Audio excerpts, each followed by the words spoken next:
I remember, I was sitting there and I was looking at the pistol, and I'm in this despair, and I have this, I'm gonna fucking do it, right? I'm gonna do it. I'm debating on how I'm gonna do it. I'm like, I'm gonna do it. And I'm also looking at like all these grenades, and I'm like, no, then the grenades might start a fire or hurt somebody else, right? And you start doing the rationalization and everything. And I just said, and it was like that feeling of like whatever that presence was in that room was you're needed. And I said, all I have left is the mission.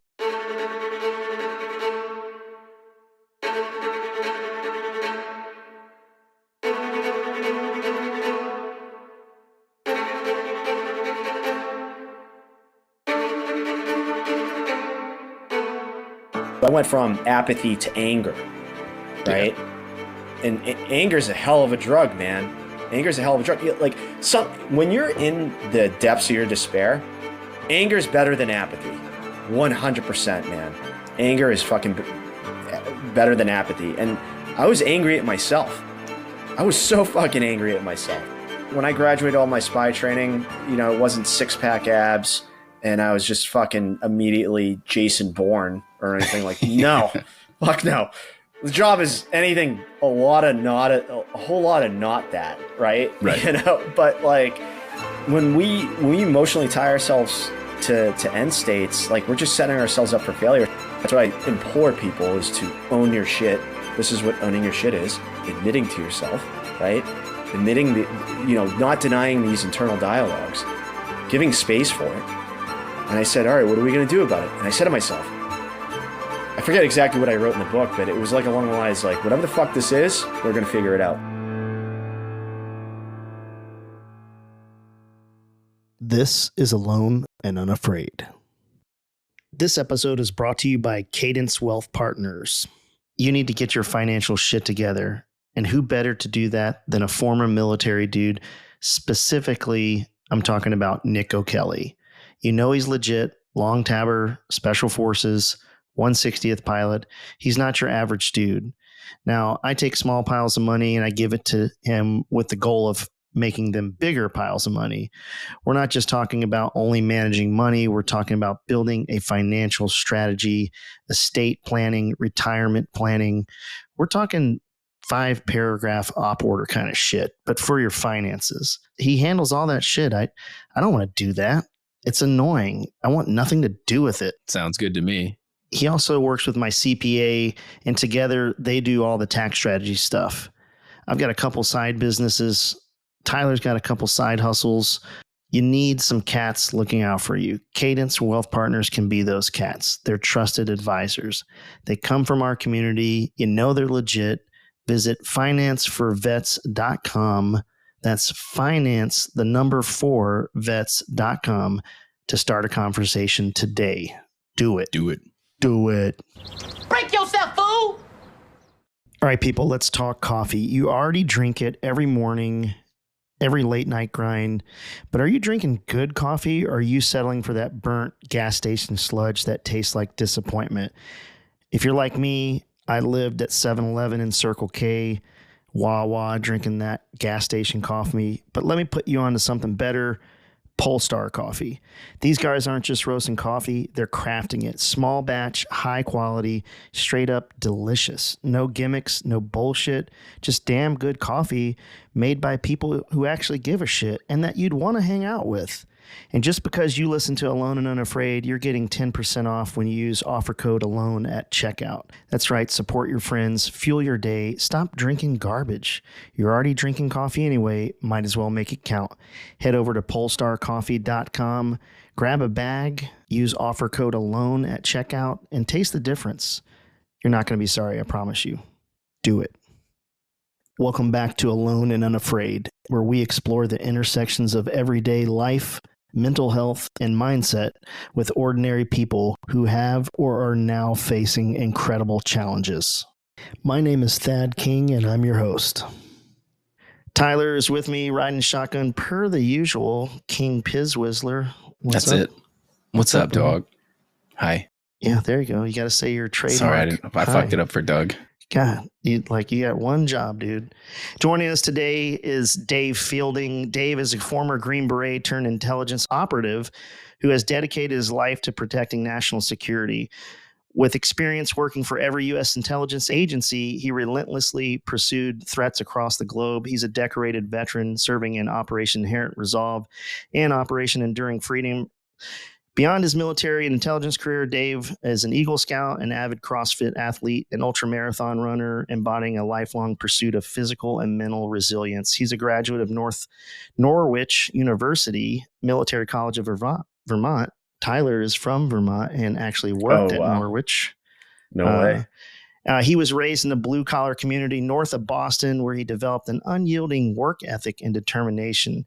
In addition to his writing, Dave is a passionate advocate for law enforcement and wellness programs, championing fitness, nutrition, sleep, and mental health principles that helped him navigate his own darkest battles, which he highlights in his book, Into the Darkness, a journey of love and war and emotional freedom.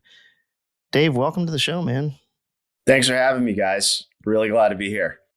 Yeah, so we got a lot to talk about, and I'm really excited for this one, especially since, the way we met was through Nick O'Kelly. And shout out to Nick. Nick is sponsoring our show, so Cadence Wealth Partners.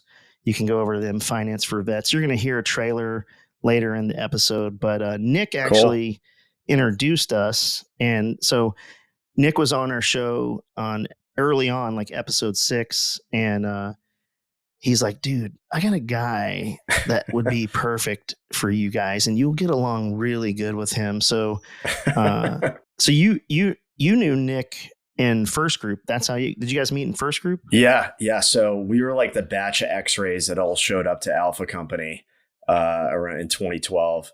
And Nick, we were both Korean speakers, but he was one class ahead of me, I think, during the Q course. So he was across the hall, and everyone takes break at the same time. We were like in Moon Hall, I think it was called. Not good enough for Bank Hall. Put all the Korean speakers in Moon Hall, right? Yeah. But he was across the way, and that's how I got to know Nick. And then eventually, all ended up in the same company, Alpha Company, and 1st Battalion, 1st Special Forces Group. Okay, so I know Nick from the 160th, where he was a pilot over there, and actually, this is kind of a funny story. I probably told it before, but we're in church, and there's a younger guy, clearly he's in the Army, sitting behind me in church, and somebody in the church comes up to me, because it was like their first or second time coming to our church, and they're like, hey, this guy's a pilot too. And I was like, oh yeah, cool, man. Hey, dude. And his father-in-law was with him, and his father-in-law was a full bird colonel, military, a professor at West Point, like an engineering professor at West Point, recently retired within the last couple years. But anyways, where the story kind of gets interesting is, I'm like, yeah, okay, so it's another pilot. Like we're a lot of us around, and he's like, hey man, we're asking about what units we were in, and I was like, oh, I'm in 160th, and he's like, oh, yeah, I'm actually trying to go there, and I was like, oh, cool, dude. Well, here's my number. Call me, and so he called me like a couple of days later, and I met his father-in-law. This is going to come into the story here in a second, but he comes over. I show him around. He's got a long tab on, and I was like, oh shit, okay, like maybe an adult. Yeah, he's an adult. Like I'll take an adult. Because usually, like, and you can kind of feel authentic people out really quick. I was just like, okay, this guy's pretty cool. And then he comes over and he's got his uniform on. I was like, okay, like he's not a turd. And so we kind of talked, and then I was like, hey, dude, like, bottom line is you don't have enough hours to come over here. You need to deploy and get some hours. So he ended up going to Afghanistan. But where the weird part is, I was actually headed to West Point to be the SP there, which is like the chief pilot. And his father-in-law kind of was helping me get set. It cool. didn't work out, and I didn't go to West Point, but and now here you are. Yeah, here I am. So small world. But yeah, so Nick finally actually got to our company, and he actually got to the company right right after I retired, I think. So Wow. it's such a small world. And then he's writing his book, and then we're doing this podcast about mental health, and he was like, dude, you got to call this guy Dave, and it's awesome. So anyways, I know that for the people listening are like, why do I give a small shit? world, man. But, Green dude, Beret Network, dude. It works. It's so small. Yeah. So before we get into the book, just a little bit of background about you. You came in, you went to Norwich. And I was wondering, did you intend when you were in Norwich to commission? I mean, I guess you made that decision your junior year not to commission, right? Yeah, I was. So I was like top of the OML in the Air Force ROTC. I was guaranteed the pilot slot, and kids were so pissed because they like spent their whole lives wanting it. And I honestly wanted to be a CCT. That's what I wanted to be. and I went to field training, like the LDAC or whatever for the Air Force.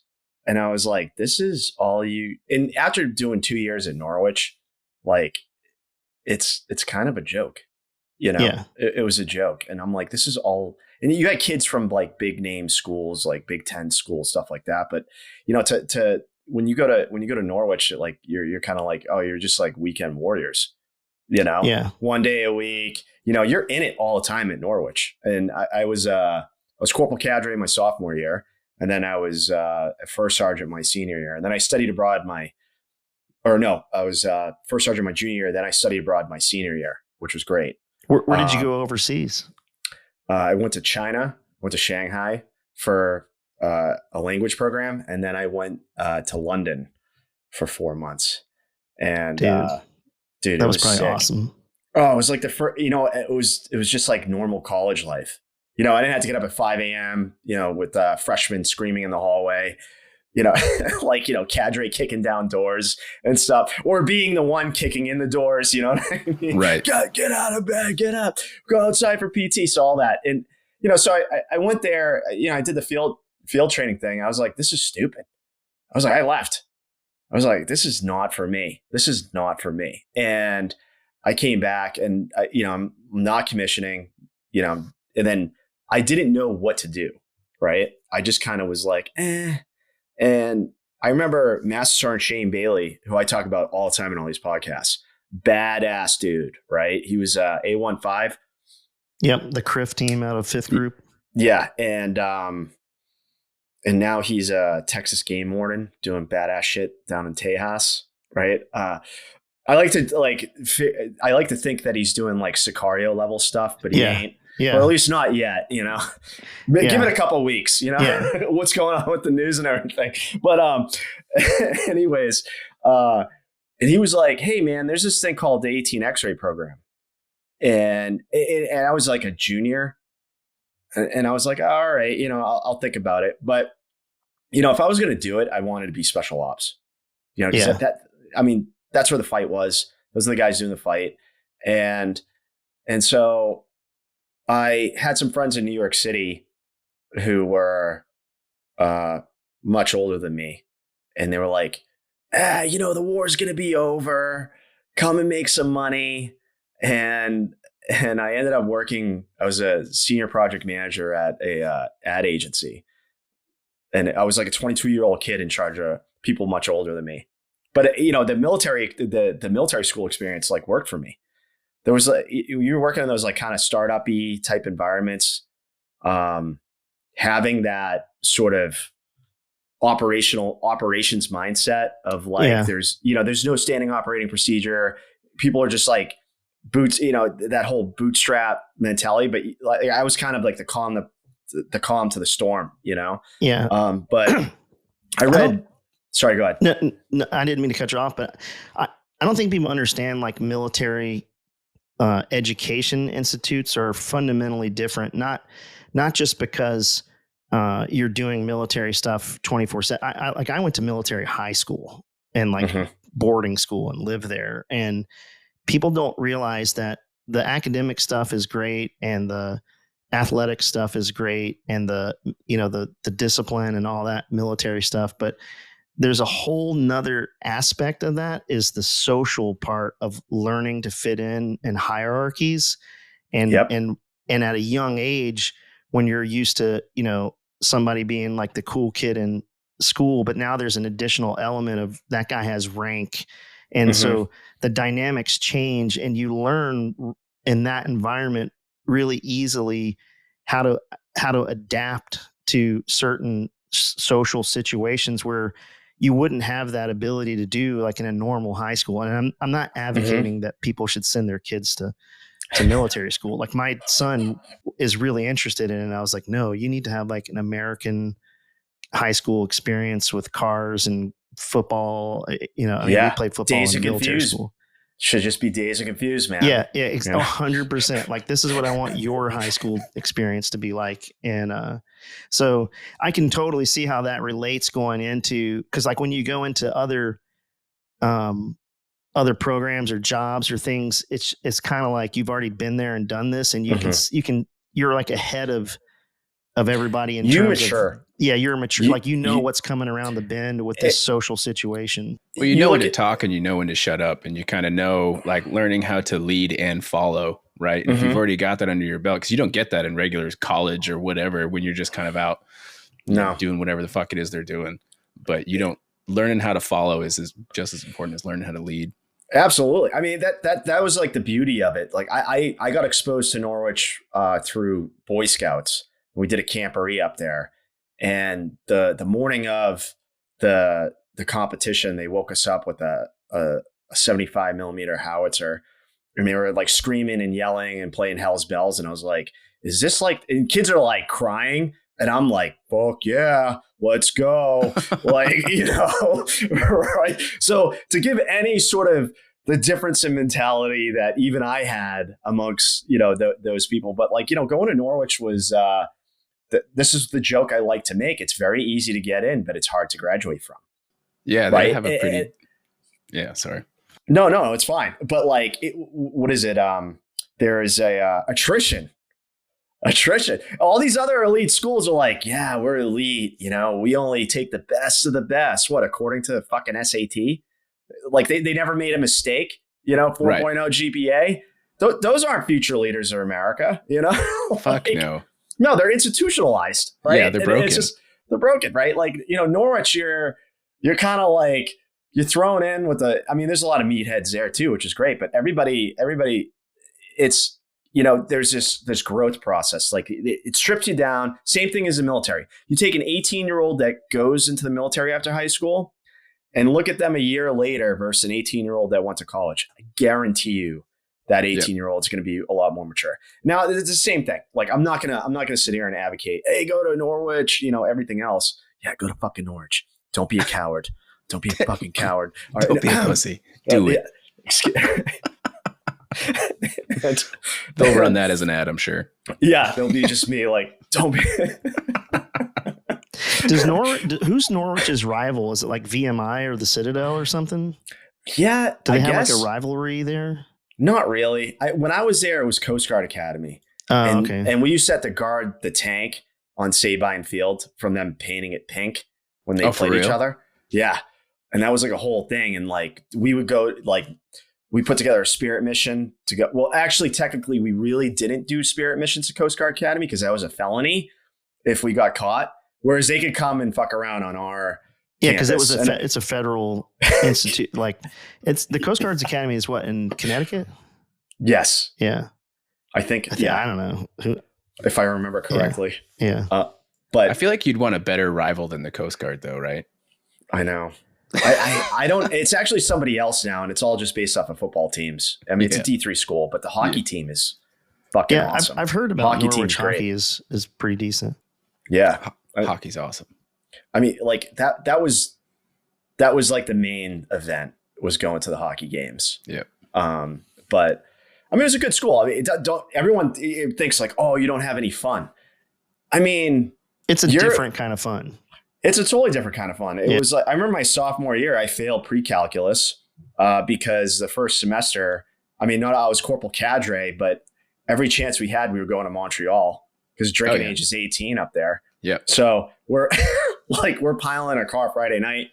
And we're driving up there, we're on St. Catherine Street, burning it down. And then, driving across the U.S. border at like 7 a.m. the next day, only to just sleep, the rest of the day off. So, I mean, we had a bunch of fun, and it's just a different type of fun. Like I remember,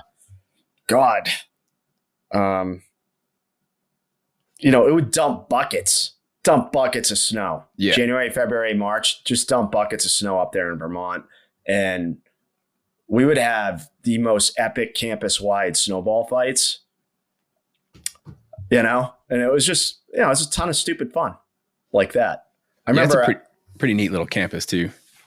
Yeah, it's a beautiful campus. Definitely in the fall time. I've gone up there twice now since I've been out of the military for alumni weekend. Oh, so, cool. Yeah, it's pretty cool. It's pretty cool. But dude, when that howitzer would go off, because I was working there 2.5 years ago, maybe 3 years ago, I was working there, and I'd just be walking around because I was working in the IT section, and I'd just be walking, and that fucking howitzer would go off, and I'd be, God damn it, like, what the fuck? And they're like, oh, that's just a thing. I was like, of course it's just a thing up there. Catch me off guard. I'm walking by. Yeah.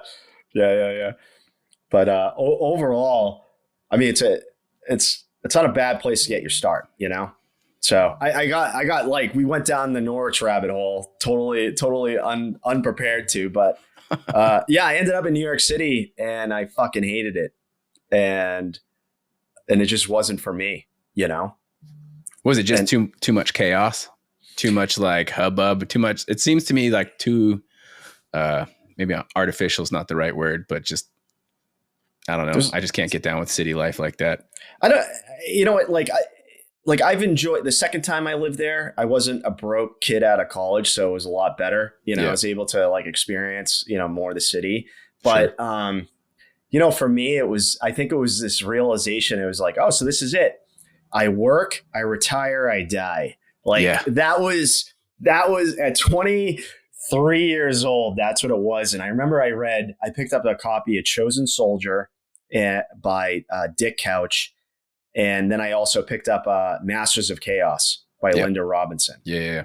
And it turns out Linda Robinson ended up writing about my first team sergeant that I had on my team when I eventually got through. So it's like kind of crazy, like how, these things transcend, right? Or just kind of how the universe ends up like connecting you to people that you didn't think you'd connect with, type of thing. So that was the coolest thing about being in special op, or coming in, I guess, when we did, right? Because I came in 2006, right? And I heard about all this stuff, and I wasn't even looking to get into helicopters, but I read or heard about Roberts Ridge, and I knew some people who were up there, and then what was it, Lone Survivor, all that stuff, Operation Red Wings. I read about all that, and that happened like the year I signed my contract to come in.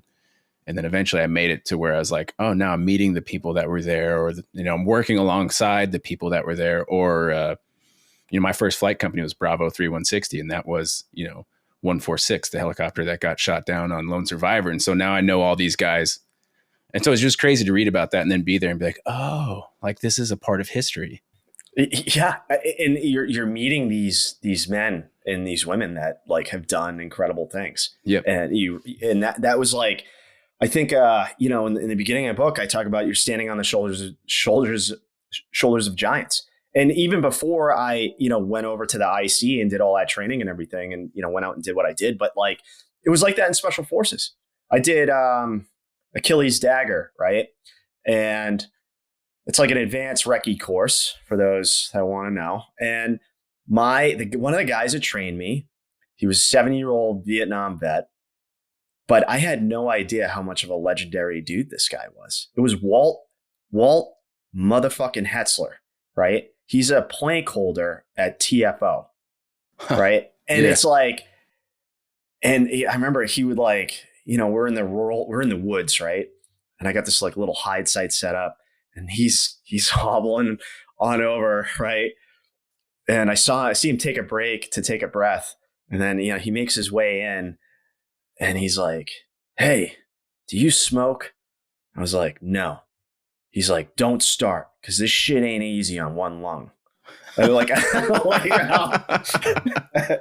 never forget that. I'll never forget that, like, ever. And he passed away in 2016. He had 2 sons that I think also became Green Berets, but they're, I think they're like 10 or 15 years older than me. But it's just like, this is who's teaching each other, right? And I had the pleasure, I'm not going to say this guy's name. He was OTC1 at Delta. And I had like a 2-day training thing with him. And he's like, Dave, I don't want to write a book. I don't want to work at a schoolhouse. I just want to pass on my knowledge to dudes who are doing the job. I mean, there's no greater privilege in life than that. You know what I mean? Like, right. there's no bigger compliment. Like, and I think this is like a perfect segue. It's like, why did I leave New York City? It's because I'm not a fucking merchant, dude. I'm a warrior. Always have been, always will be. There's like, I believe, there is a warrior class in society. Yeah, there definitely really is. In America, I think it's always been, but I think we brought it back with the. Well, I think it's baked into the human DNA, right? Like, some people are born to crunch numbers, dude. Like, some dudes are just excel at being an astrophysicist, and that, like, I am not that fucking guy. Like, if I can play in the dirt, do long, hard, miserable things. Not a wiener joke, but like, yeah, you know what I mean? Like, if there's things out there, well, I excel when the stress is high, I guess, is where it's at. I think too, anyway. Especially in the special operations community, you usually see guys that are kind of cowboys or like fringe thinkers, or like you always see like a skater, like dudes that skateboarded and surfed. Like Tyler's a big skater. I at some point in my life thought I would be a professional skateboarder, which is hilarious. But I grew up surfing and skateboarding, and I think that was those kinds of people just naturally gravitate to special operations, because somewhere down in your DNA, you got to be different. And like when you were working in New York, most people don't have that kind of inner voice that tells them to just do the right, not the right thing, but do what you want to do. Most people, and that's why I ask about the Norwich thing, because most people would have, dude, you did 4 years at Norwich and you didn't commission. I imagine at the time the pressure was incredibly high. There's people that go to the Norwich, and there's people that go to the Citadel, and there's people that go to the VMI and Texas and A&M that don't commission. But I'm imagining it's a pretty small, that if they're in the Corps of Cadets, it's a fairly small percent. I think it's like, I don't know what the percentage is, but I want to say, out of the high attrition rate that we had in our class, I think 75% of my class commissioned, maybe even more than that were in the Corps Cadets. But out of the guys that didn't commission, and there were some knuckleheads I know that didn't commission, and they were there to just like clean up their own shit. They went on to live very successful careers in law enforcement or launch successful businesses. Like, straight out of Norwich was like, fuck it, I'm starting my own business. And, to be 22 years old and have the balls to do that, it teaches you, the idea is, it strips away all the bullshit, right? And let's focus on you as a human being, who you are, who's your real intent, right? And so for me, like, speaking of that, for me, Norwich, I didn't feel out of place from day one. I never did. It was the right decision. Everyone, my parents are like, do you want to apply to any more schools? I'm like, nope, I'm applying here and that's it. And they're like, all right. He's at least we got him to go to college, because it was 2003 when I graduated high school. And I was ready to sign a RASP contract and just go and fucking kill enemy, man. I was so ready, dude. But me going to that school was kind of a drug deal between me and my parents. And and here's the thing. This is kind of how I am with life, is that I don't really other people will be like, hey, you should try this, or have you considered this? And I'd be like, I'll think about it, and I'll say, fuck it. What's the worst that can happen? I'm not going to like it, and I'll jump in 2 feet. And that's kind of like how I've always been. Like, even the job I have now, I'm the health and wellness guy for a sheriff's department. And I got that job through a Norwich buddy turned Green Beret friend. He's like, hey, I heard about this job. He's like, you'd be great for it. And I was like, all right, yeah, fuck it. I think I'll be great at it. I got a master's degree in it. And, we're just doing it, like one quote when I was in doing all my spy training, the quote that all the cadre, how I was do it live. Yeah. I could just fucking do it live, man. Like that's how I am. Just fucking do it live. Of our show. Like, yeah, like don't put much thought in it. You either have what it takes or you don't have what it takes to succeed or fail, right? And doing the human intelligence thing, case officer shit, like it is a ton of thinking on your feet. Yeah, it is a ton of thinking on your feet, like a lot of that. And so is being a Green Beret when you're put in a lot of these situations. Now, I did probably, in my career, like I didn't have that, like kick them in the door. I missed that whole generation. There was a little bit of shit, but not much, right? By the time I'm out there in Okie. So we did the traditional Green Beret mission, security force assistance, foreign internal defense, going out working with these partners, training them up, going after shitheads, right? And a lot of the stories that are out there, it's all like rah rah, Sorrow's in the breach, and and it's like, but a lot of the work, the fun work, is doing the traditional stuff. I mean, some of the times I laughed the hardest in my life was on that ODA, man. And I have guys that reach out to me. They're like, and this is easy for me to say because I did cool shit, but like, I look back and I'm like, if you're on a good team, you're on a good ODA, there's nothing better. There is no greener grass, man. There is not, like, it's just you and the boys figuring shit out, man. And it's the greatest feeling in the world. It's very, you see not a lot of Green Berets, but a good amount eventually they kind of get tired of it and they end up going to be a pilot. And I would say 95% of those guys, within the first 2 years of them being in a regular Army aviation company, want to go back to being in the teams. Like they want to resign their commission and go back to being an NCO. I know my good buddy Dave Rush, who was in 4160.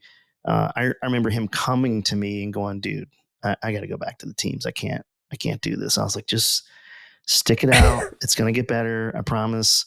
And I work with a guy in my unit in Korea. He was I don't remember if he was a 3rd or 5th grouper, maybe 10th grouper. This guy, Ken Alm.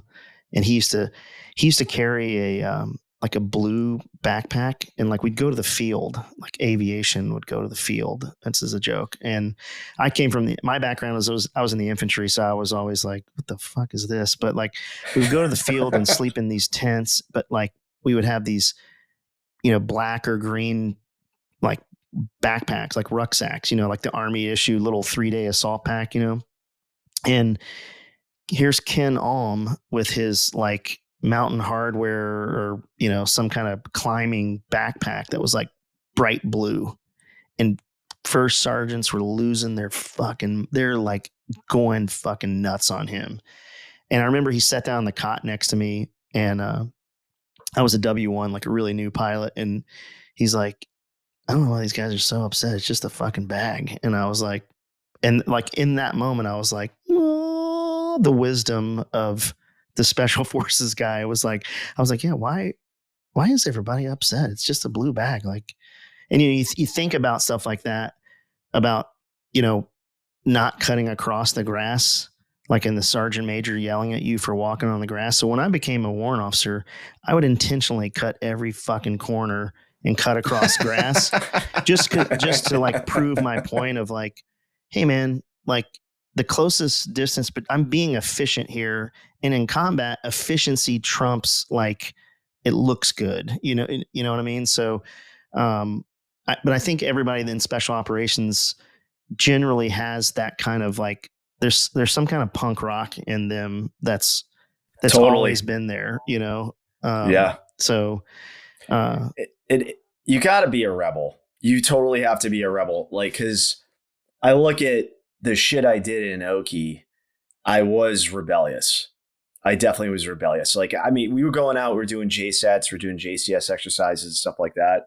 And all important, pieces of my development as a Green Beret. But I started kind of looking around, like when I became an 18 Fox, which is the Special Forces Intelligence Sergeant, Assistant Operations and Intelligence Sergeant, right? I was like, we could be doing more, right? And it's like, why don't we turn this J set into something a little bit more? Why don't we plan this J set on top of this ISIS target, huh? A twofer, right? Yeah. Let's go, right? And it was, I started talking like that, and the S3 shop, and they were like, "This is crazy enough where it just might work.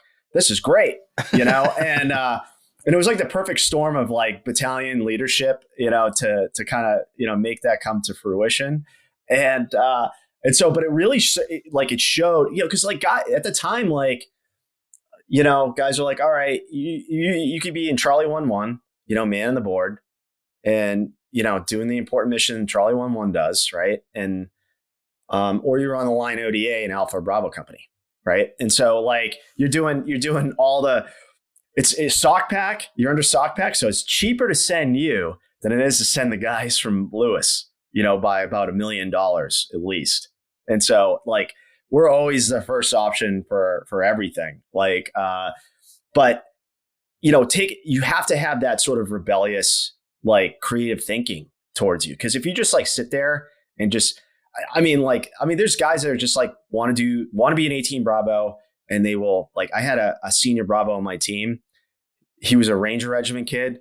He was like, I am not being a Zulu. I am senior Bravo for fucking life. Right. Yeah. Okay. All right, dude. And he's happy slinging mortars, slinging lead, running ranges, all that shit. You know what? Regiment needs guys like that too. But if you have that sort of rebellious flair, you kind of look around and you're like, you know what? We can do some cooler shit. Yeah. And I think it's more of like, let's see how much you can get away with, right? Yeah. And for context, for the folks that don't know what Dave's talking about, is a JSET is Joint Combined Exercise Training, and it's typically where like everybody does them, like MARSOC, SEALs. They're geographically, there's a giant plan in the sky that says these are the people we want to work with, and it's really good. And Dave, correct me if I'm wrong, but from the SF side of the house, you're honing your skills, training the locals. The locals get the skill. It's kind of a reciprocating thing. And then some JSETs will have an aviation component where like the 160th will come in and support the big mish at the end of the training. We're usually not there the whole time. We would come in for like a week or two at the end. And then the other thing that Dave was talking about is Charlie 1-1 is, we used to call him the CIF, the Commanders in Extremis Force, which is a CT or counterterrorism direct action company. And each group has a CIF, and then eventually they change it into CRIF, which was the Crisis Response Force. And then eventually the CRIF was eliminated. I think in 2018 it was eliminated as there was no, Dave, correct me if I'm wrong, but I have no idea. Yeah, they got, and the reason why the You're wrong. 160th, You're wrong. We almost exclusively work with the CRIF teams just because they're, I guess, technically a tier 2, maybe. I don't know. I don't remember. I was on battalion staff, and I was waiting to get the job to go to DC. And so, and it was good because I just got some head to pillow time, which you need, right? And so for your audience, head to pillow time is kind of like how much time you had at home, right? And the old dwell time. Dwell time. Like in a standard military unit, it's like you deploy, you do 9 months to a year, you come back, and then no one can touch you, right? Supposedly. But in special operations at that time, it was like you deploy, you go 6 weeks here, you come back, you're home for a couple of days, you're out the door again. And your entire year is like that. So it was like very chaotic. But so I was on battalion staff. I was kind of taking a knee. I was doing some cool shit. And then they were doing a VBSS out there in, somewhere. Probably Guam. Or off the coast in Japan. Was this in go ahead. I'll let you tell the story because I think I know the story. Yeah, the bird went down like on the boat. Yeah, that was the USNS Red Cloud, and that was unfortunate. That was 4th Battalion, and actually, this is the story I was telling you the other day. Wasn't I telling you this, Tyler, about the? Maybe. I have a bad memory. Yeah. You know. Anyways, I was telling somebody at work this story and how it happened. I used to be in that company, and then I moved to the East Coast Battalion. But all my friends were, one of my friends was the flight lead of that, and he had because I was doing VBSS on the East Coast with some SEALs like 2 weeks after that happened, and I called him. And I was like, dude, give me the after action review, so like maybe I can learn something, and it was. Probably a pilot error thing. It was, unfortunately people got hurt. I don't think anybody was killed, but I think one of the operators, his career was over.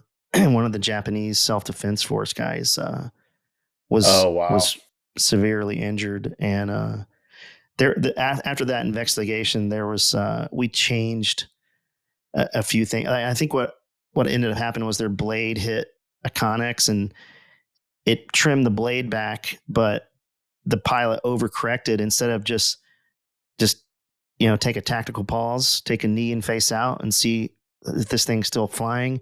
It's because it's ultra violent when that happens, and he just lowered the collective or the controls that go up and down and just smashed on to the side of the ship and fell over, and 2 guys got ejected. Wow. And it was. And unfortunately, VBSS is not an easy thing to do because the ship is moving and you're moving with it. The seas can be dangerous. The hook and climb part. I don't know if you've ever done that, but like the SEALs will climb up the side of like a 40-foot, freeboard on the ship of like 40 feet and like 6 foot. It's fucking insane. And I'm like, fuck that. Like, no way would I want to do that. But yeah, it's hard living. Nope. Well, if you want to do Viking shit, it's comes with a price. Well, and the SEALs will tell you about it. They'll tell you all about it. So tell you about everything. Yeah, I think. It is like I've spent my ODA was a boat team, a direct action boat team. So I'm lived on a Zodiac basically, and the seas, I got a lot of respect for Deep Blue, man. Yeah, and it can go bad really quick. I remember one time we were doing a 2K open water swim, and we had the whaler following us, trying to like keep all the fishing boats from going over. So it was during the day, right? I've done night swims as well, and it went to sea condition. The high tide was coming in, and then we went from normal to caution, I think. And then It was like slowly elevating to danger. And I'm like combat side stroking. I'm like inside the marina, but it's like a giant funnel, right? And so, and I'm so close to the dock, but the tide is just like pulling me out, and I'm looking at this Japanese fisherman, right? And I'm just like combat side stroking. I'm not moving, right? I'm just like keeping up with the tide, and I'm trying to like get through this, right? It keeps getting worse. Turns out like half the team behind me got picked up by the boat, and the whaler pulls up next to me. They're like, "You all right?" I'm like, "No, I don't think I'm going to make it." They're like, "Just get the fuck in." Right. But it's just like that, the conditions can change, Yeah. and it doesn't matter how fit you are, the sea is gnarly, man. Yeah. It's going to do what it wants to. Yeah. Yeah, exactly. I think that's, well, first of all, the Navy ruined the Army for me. So, that was my last deployment, was on a ship, and I was like, yeah, I'm done. But anyways, but you say like, talking about the seas can change, and when you look at special operations, another big difference between special and I'm not saying this to like woo woo look at special operations, for the listeners, I'm setting the tone for what we're going to get into about the book, because these things all play into the emotional and mental status of the folks that go out and do that. And one of those things is a lot of special operations. When you're training, you don't train in a contained environment. You train like in the wild, so to speak. Like when I went to SEER school at Fort Bragg in 2004, I was the only aviator on my little team. They were all SF.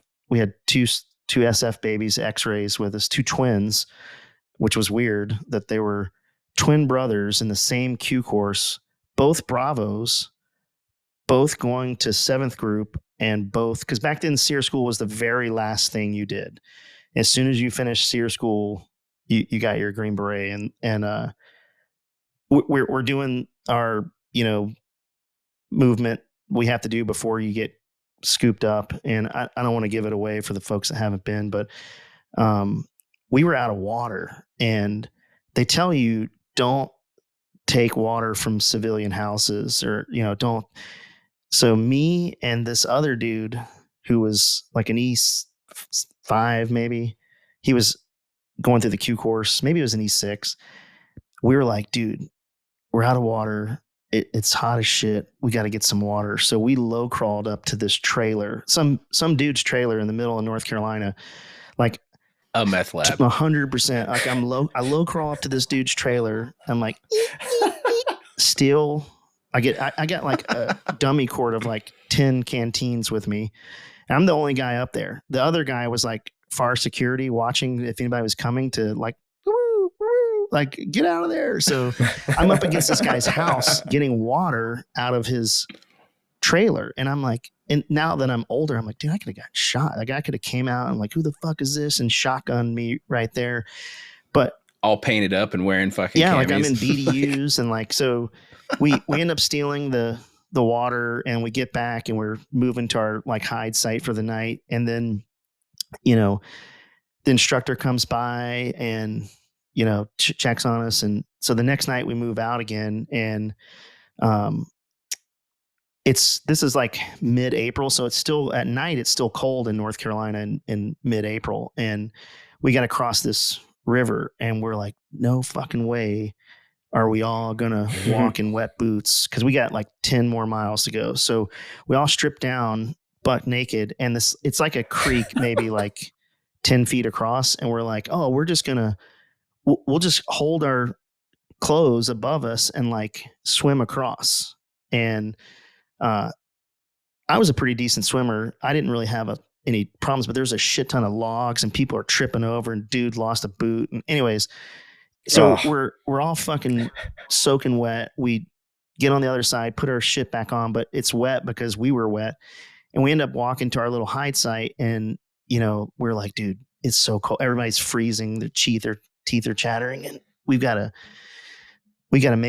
a fire. And you're not really supposed to make a fire because you can see it. And so we make this little fire, and we're all huddled up around the fire freezing. And all of a sudden we hear like Mexican mariachi music, like, and I'm like, oh, the cadre's fucking with us.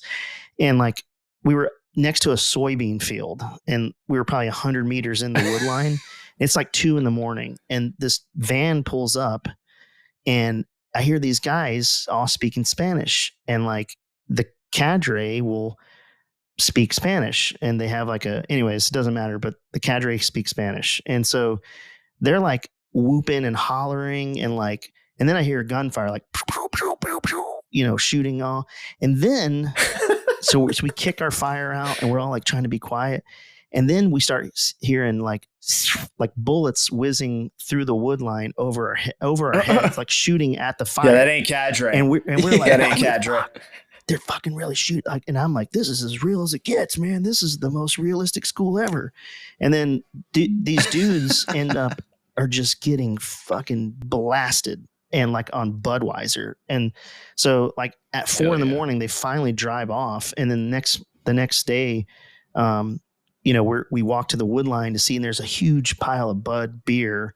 And then we make it to our, that was our hide site for the night. And the instructor comes out to check on us, and we're like, hey, why were you guys really shooting at us? He's like, we weren't shooting at you. What are you talking about? I'm like, there's bullet marks all in the pine trees all around us. And he's like, what did you guys do? And the kicker to the story is we're at the end where we think we're about to get rolled up, and this white truck pulls up, and he's like, hey, whatever team you guys are, gather around. And we all get over there. They separated every single one of us, took us off to different points. And I'm thinking we're going to the RTL. Like, this is it.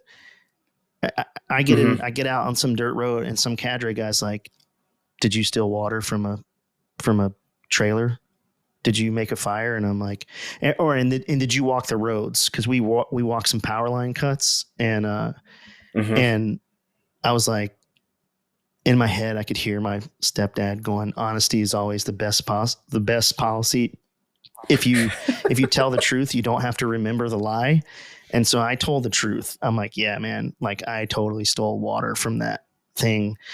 Luckily, everybody on my team all told the truth.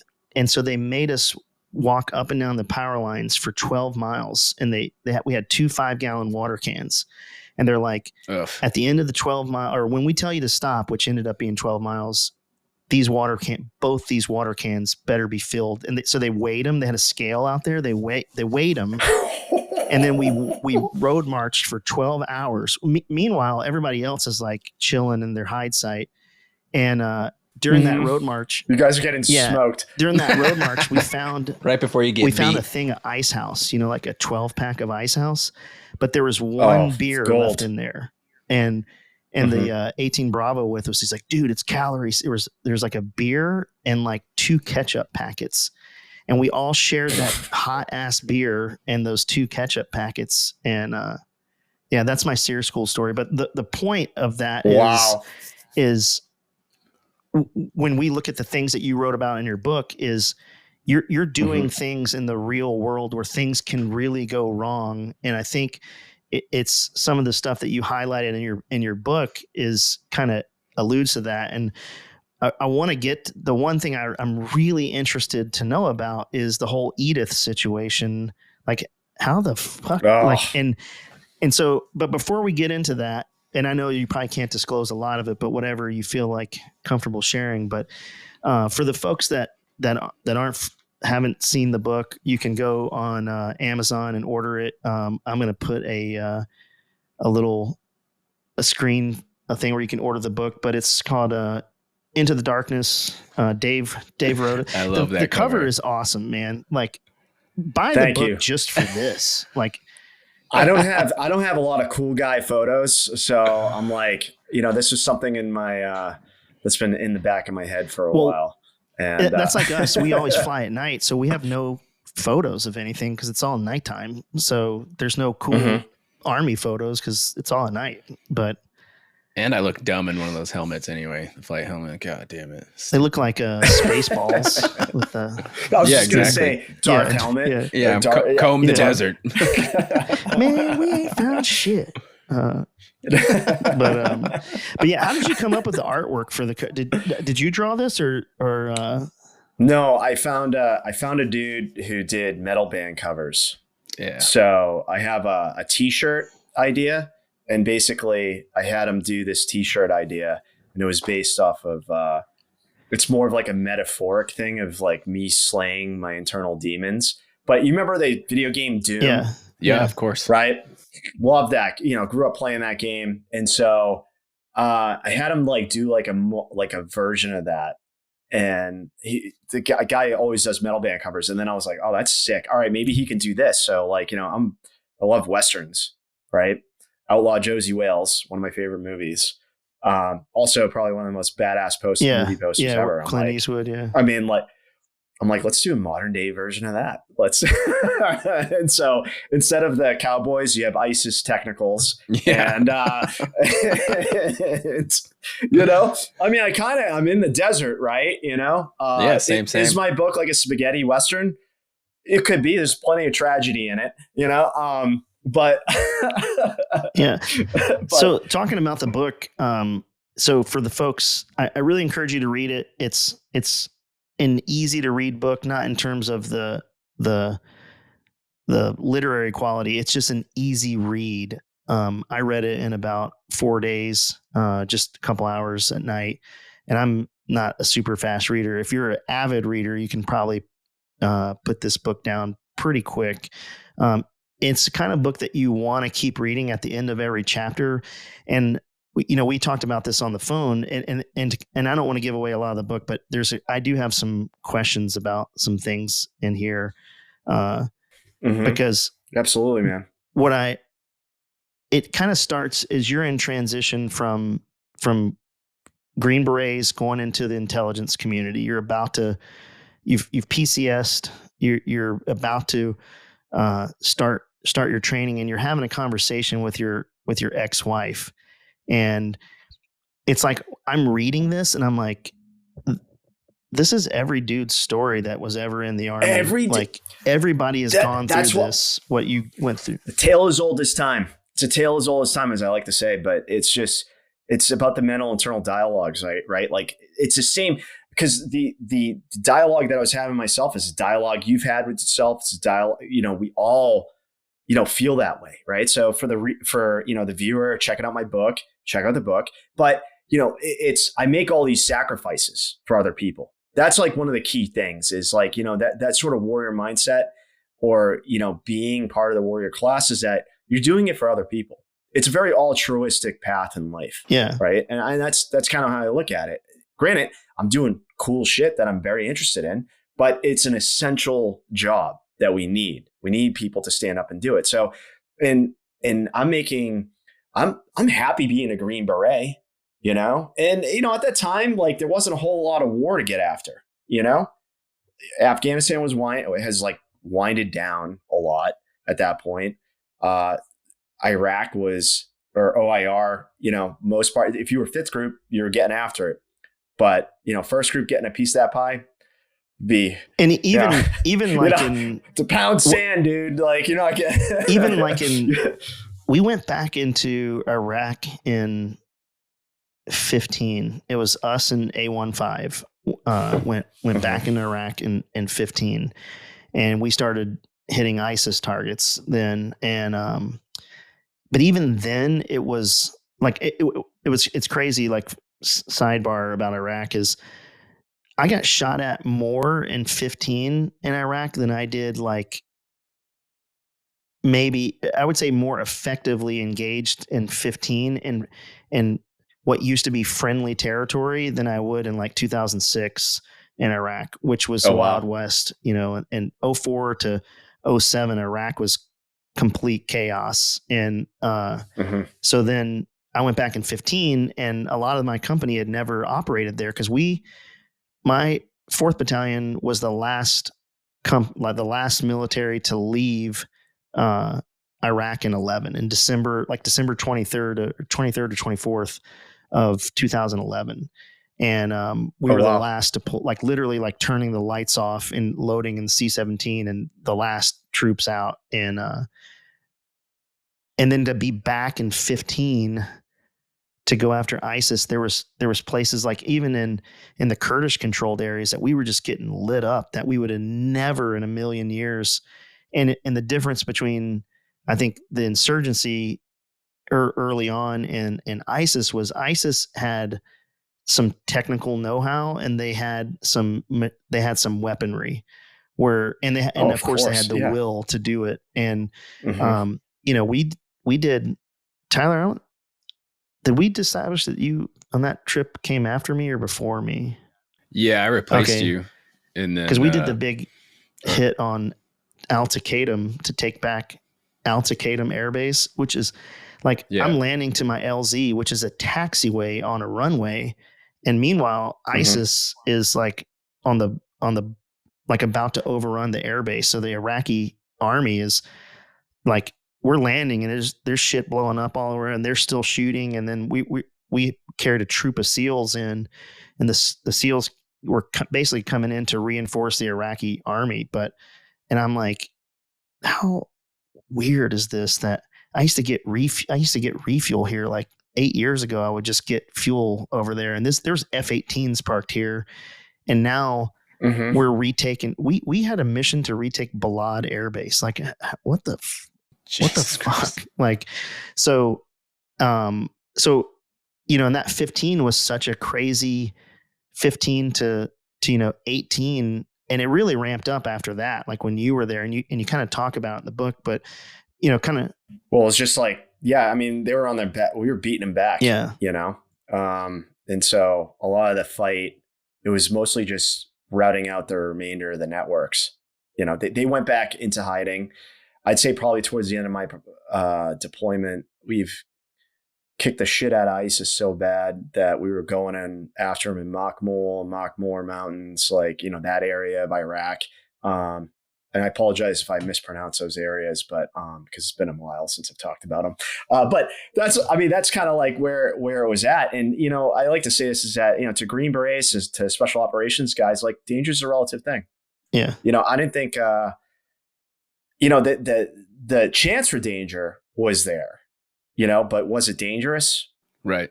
I've been in more sketch places in Asia than Iraq, in terms of like how we have established the security, right? So now, I mean, if you look at sort of just unconventional warfare, right? Unconventional warfare, if you look at ISIS as a guerrilla force, they're going to go into hiding. They had their war movement phase, and then we came in, smashed them with the hammer, and beat them back. And now they have to be relying on the underground auxiliary and all these external networks for them to survive. So, which makes it harder, to kind of get in there, because the traditional tools that we use, especially for intelligence, aren't going to work. They know they're not going to be on their cell phones. They're hiding in caves, man, and there isn't any tech in the caves that you're gonna hook into. So you got to get creative, right? And so you start getting out, and I think a lot of it, my time in the Philippines was, or just the amount of time I've spent on going after Abu Sayyaf group and the breakaway elements like the Mate group and Hapalon that all pledged allegiance to ISIS. They were like, yeah, oh, you're going to give $2 million to be a Waliya? Oh, sign us up. We'll be caliphate. But we were looking at, all right, well, if we can't reach them directly, what are the indirect? All right, we're going to go after the logistics guy. We're going to go after this guy. You have your line of operations chart and how they function as an organization. And you got to start lopping off heads, right? And or infiltrating those networks. And so, but yeah, I mean, it's a slightly different fight. It's more fun. It's more clandestine. It's way more a lot more spy stuff. And that's where I fit in nicely. Yeah. Yeah. And what was interesting when I'm reading the book, the very first chapter, your ex-wife, it reads like it was so matter of fact, like you guys had this whole thing planned, and I'm reading it, and she doesn't want to do, like, she kind of does a crazy Ivan on what you guys have planned your whole marriage. And you guys, Ivan. From Hunt for the Red October, you guys. That's such a term too. It really is still a term. Like, that's hilarious for the audience that doesn't know that. A crazy Ivan is if you're doing a surveillance detection route and you go down a street and for no goddamn good reason, you just do a complete 180 and turn around. That's called crazy Ivan. And the Russians used to employ that to try to detect American surveillance. I mean, but you guys were married for like what, 12 years, 10, 12 years? We were married for 6. 12, we were together for 12. So when I studied abroad in London, that's where I met her. She was also studying abroad. And then, it was like, we were dating, and then I got orders to Okinawa, and I'm like, hey, so I'm going to Oki. Do you still want to do this? And she's like, yeah. I'm like, well, the only way you're coming is if we get married. And, it was like the most, so it's funny. I talk about Gene in the book, right? Gene was at my courthouse wedding. Okay. Gene was at my courthouse wedding. And the other Green Beret friend of mine from Norwich, he was there too. He's the one that got me my current job.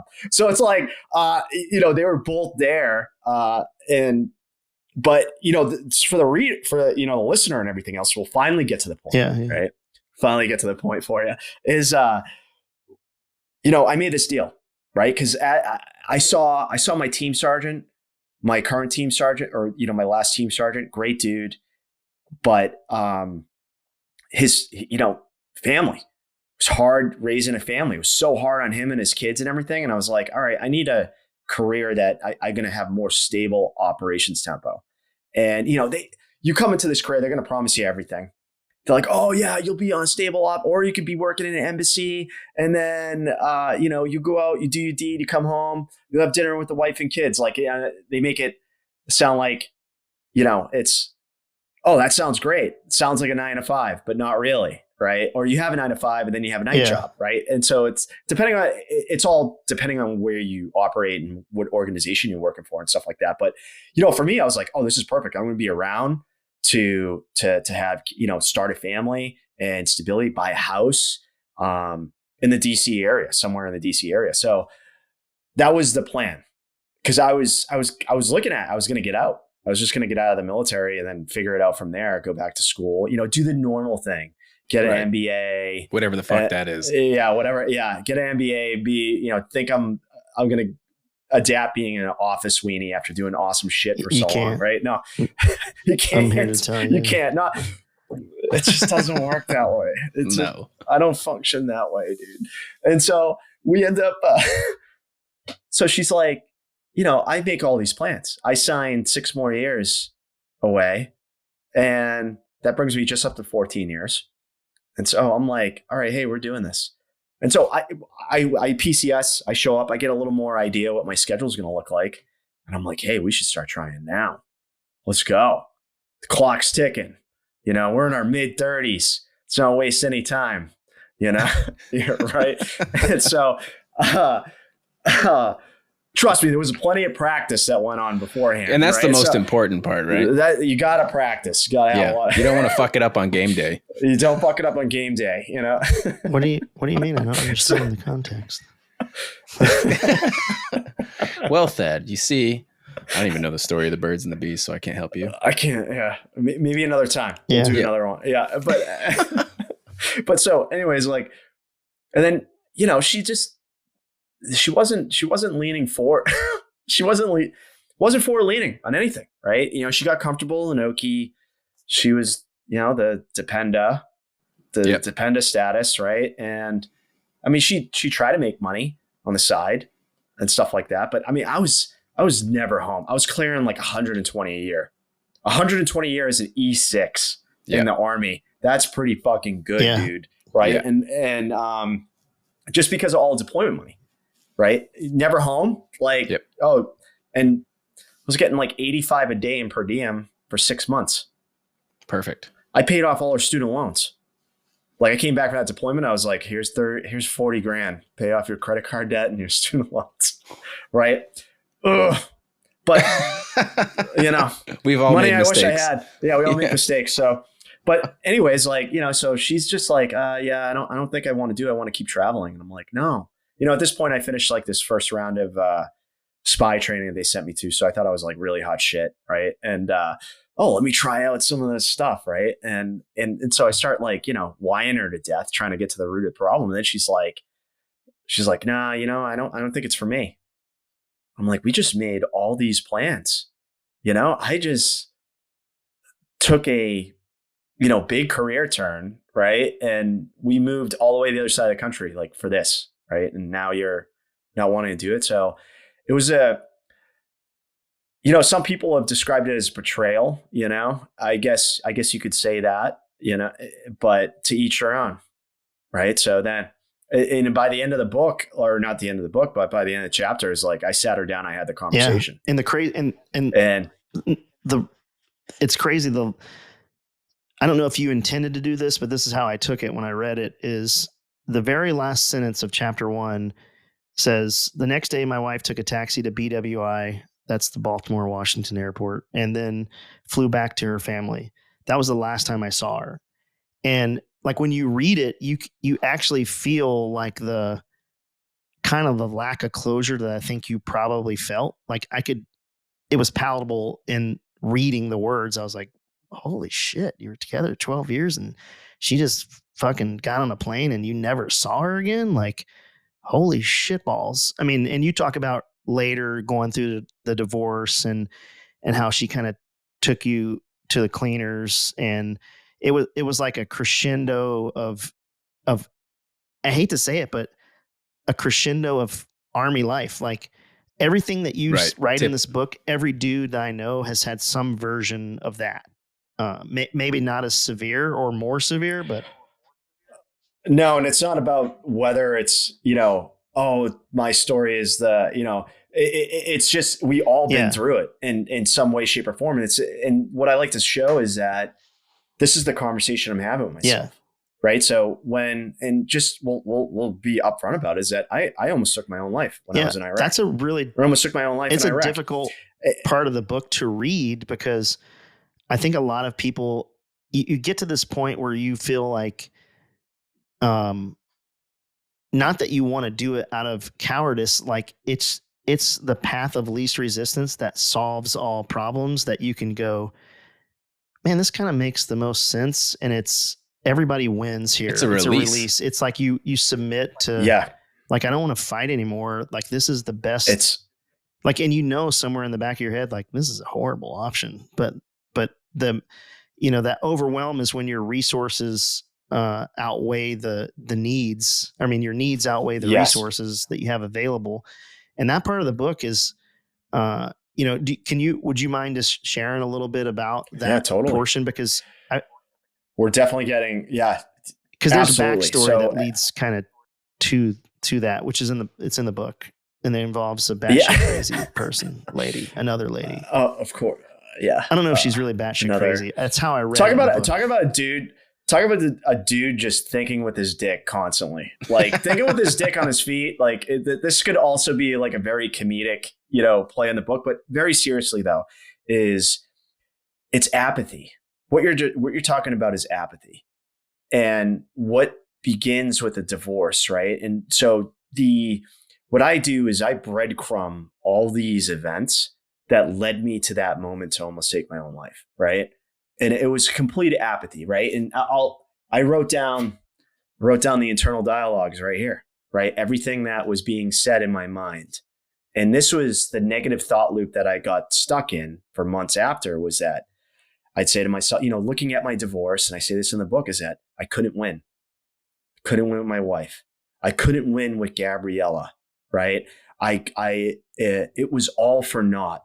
I'm on this deployment for somebody else, right? I'm on this deployment to make this relationship safe, et cetera, right? And everyone's like, wait, you went on a deployment for a relationship? Yeah, that's right. That's what I'm talking about. Like thinking with my dick, right? Like 100%, right? Let's be honest. But I thought I had a life with that woman, right? In terms of how I felt in that relationship at that time, and again, that was another rug pull, right? So, I can't win, couldn't win in a divorce, can't please her, can't win with her. It was all for naught. My life is a joke. Those are like the 4 or 5 things I was saying to myself, right? It was just on repeat. And just in that crescendo moment, it was like this tiny voice inside me was just saying, just fucking end it. Fucking end it, dude. Right? And I'm like sitting there, I'm in my shitty, well, I wouldn't say shitty little troop, because as a first group guy that has done a shitload of FID, like it was the Ritz-Carlton of deployments in my opinion, right? So I'm sitting on my little bed, my nightstand, I got my 9mm right there, and I'm just fucking end it, right? And I don't know how long I was like sitting there, but the level of apathy that I had, right? The level of apathy that I felt in that moment, and that it's a feeling of hopelessness, right? Because like, if you think, I think my divorce cost me around 90 grand total. I mean, that's 90 grand's not exactly easy to come by in the world of special operations. Like, you gotta be deploying a fucking lot, dude, to be socking that money away, right? So it's like, I showed up to Iraq with nothing in my bank account, barely nothing, right? And so it was just like all of that. It was like, what's the fucking point, right? And so there's so many dudes out there that go through the same shit. And so there was like, and I like to share this, but like, I felt like, I don't know if it was a past life, it was, Matthew McConaughey at the center of Gargantua plucking at the thing, That's being a good like, movie. but yeah, great movie. But like, it was like, there was a presence in that room. Right. And the presence and the feeling that I had was like, you're needed. And I don't know what it was, but it was like something like you're needed. And I remember sitting there and I was looking at the pistol and, I'm in this despair and I have this, I'm going to fucking do it. Right. I'm going to do it. I'm debating on how I'm going to do it. I'm like, I'm going to do it. And I'm also looking at like all these grenades and I'm like, no, then the grenades might start a fire or hurt somebody else. Right. And you start doing the rationalization and everything. And I just said, and it was like that feeling of like, whatever that presence was in that room was you're needed. And I said, all I have left is the mission.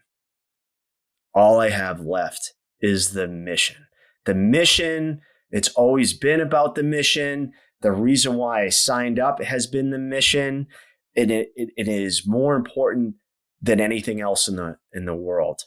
And saying that kept me alive. And then I pushed my pistol away and I went to the gym and then I fucking slayed myself on equipment till about like 7 a.m. Which normally when you're doing mostly night ops, like you're sleeping during that time. Like I eat breakfast during lunch, right? And so again, bougiest deployment I ever had, because like I had 3 squares, when I wanted it, right? So, but it, not to take away from the sincerity, but it was a mission that kept me alive. And then that next day, the team leader, a buddy of mine, he pulls me in, he goes, I need you to work on this. I need your help with this.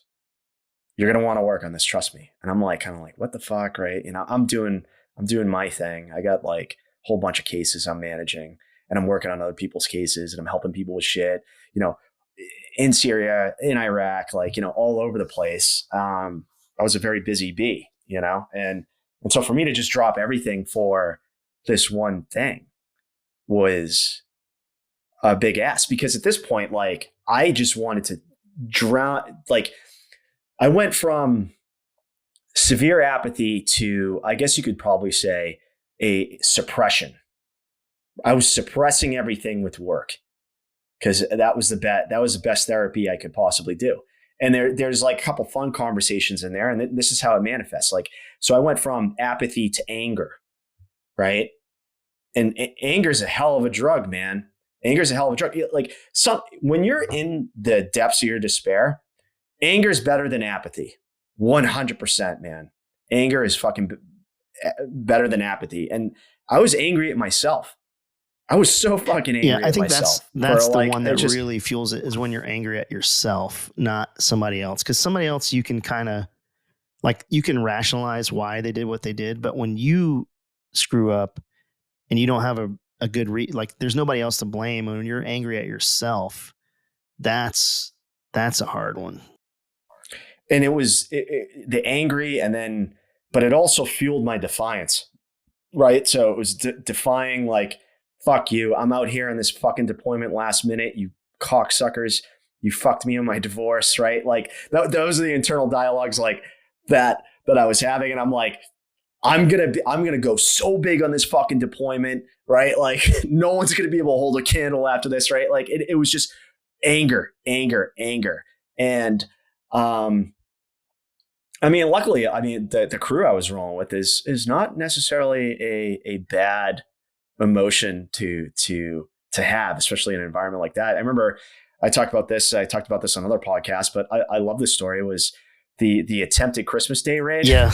The George Washington speech.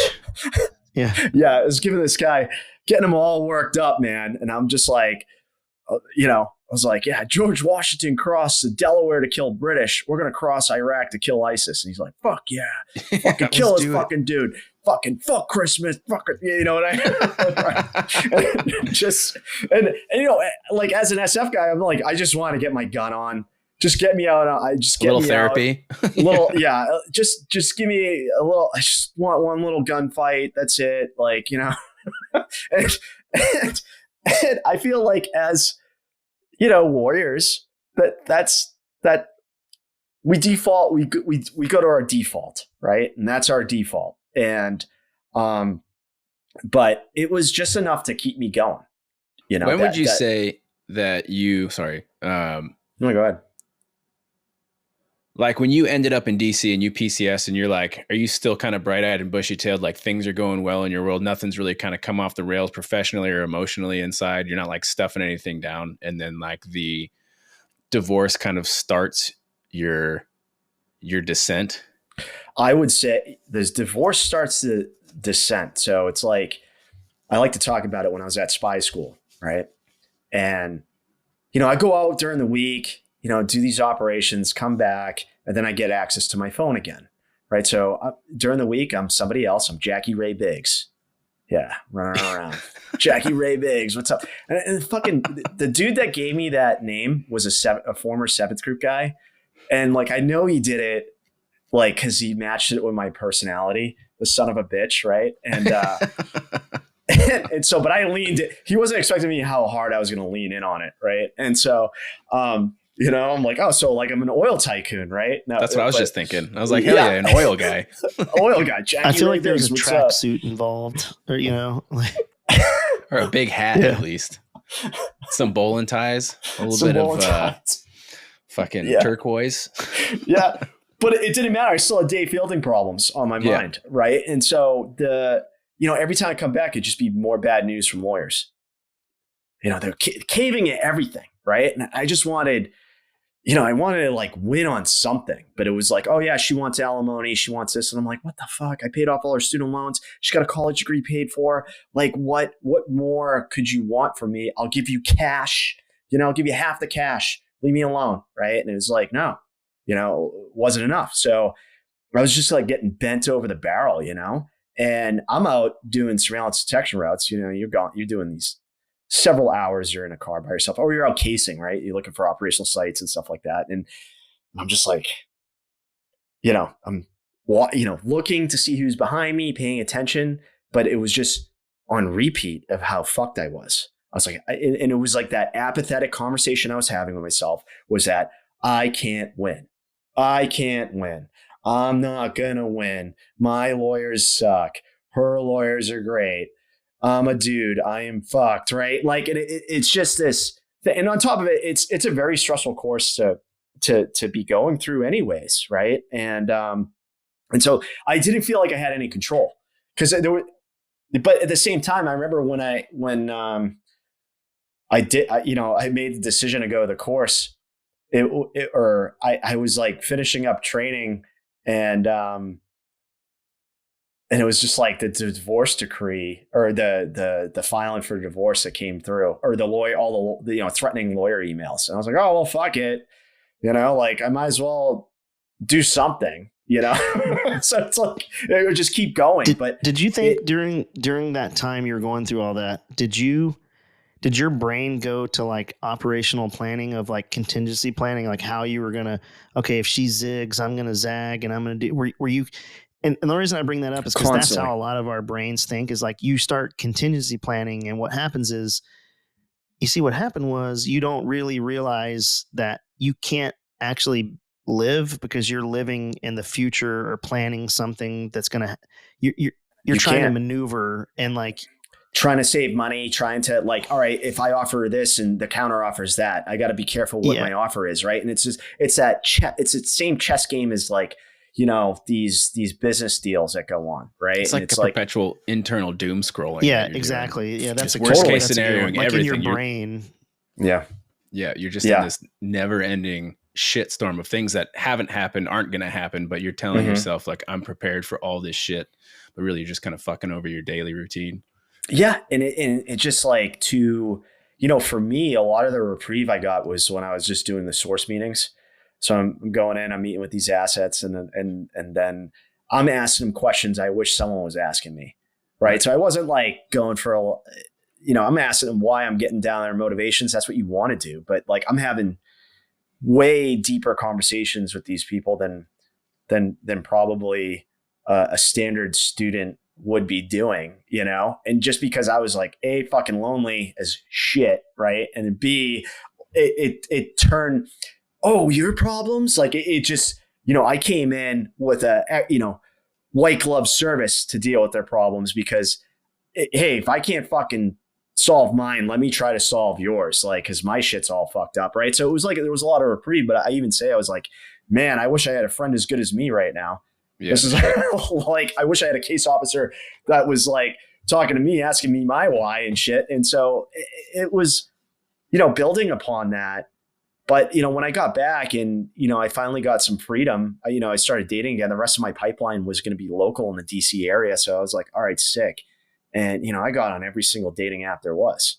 And I started having, you know, and at this point, I'm a like, you know, I probably had in my career, I've probably had, I think I calculated it. I might be a little under, but I have like about 14 months of human intelligence training. It's a fucking lot, right? Yeah. In my career, 14 months, maybe a little bit more than that, you know, if you include like little side things and stuff like that. But that's a fucking lot, right? And that's a lot of SDRs, dude. That's a lot of source meetings, a lot of practice and everything else. I'm like a master conversationalist at this point, you know? And so I can walk in, you know, I'm going on these dates and, you know, like not hard for me to connect anymore, right? I had confidence now. Before I was like, oh, what the fuck do I do? I'm a divorced guy in my mid-30s. And here's the other dialogues too. That's coming from a place of shame. And, you know, you go through a divorce and, you know, it's like, it's a failure, right? And that's how society treats it. It's a failure, or at least that's how people view it. And you care, you know, you're carrying this stigma with you. And then I realized like very quickly is like, you know, a lot of women don't give a shit. Yeah.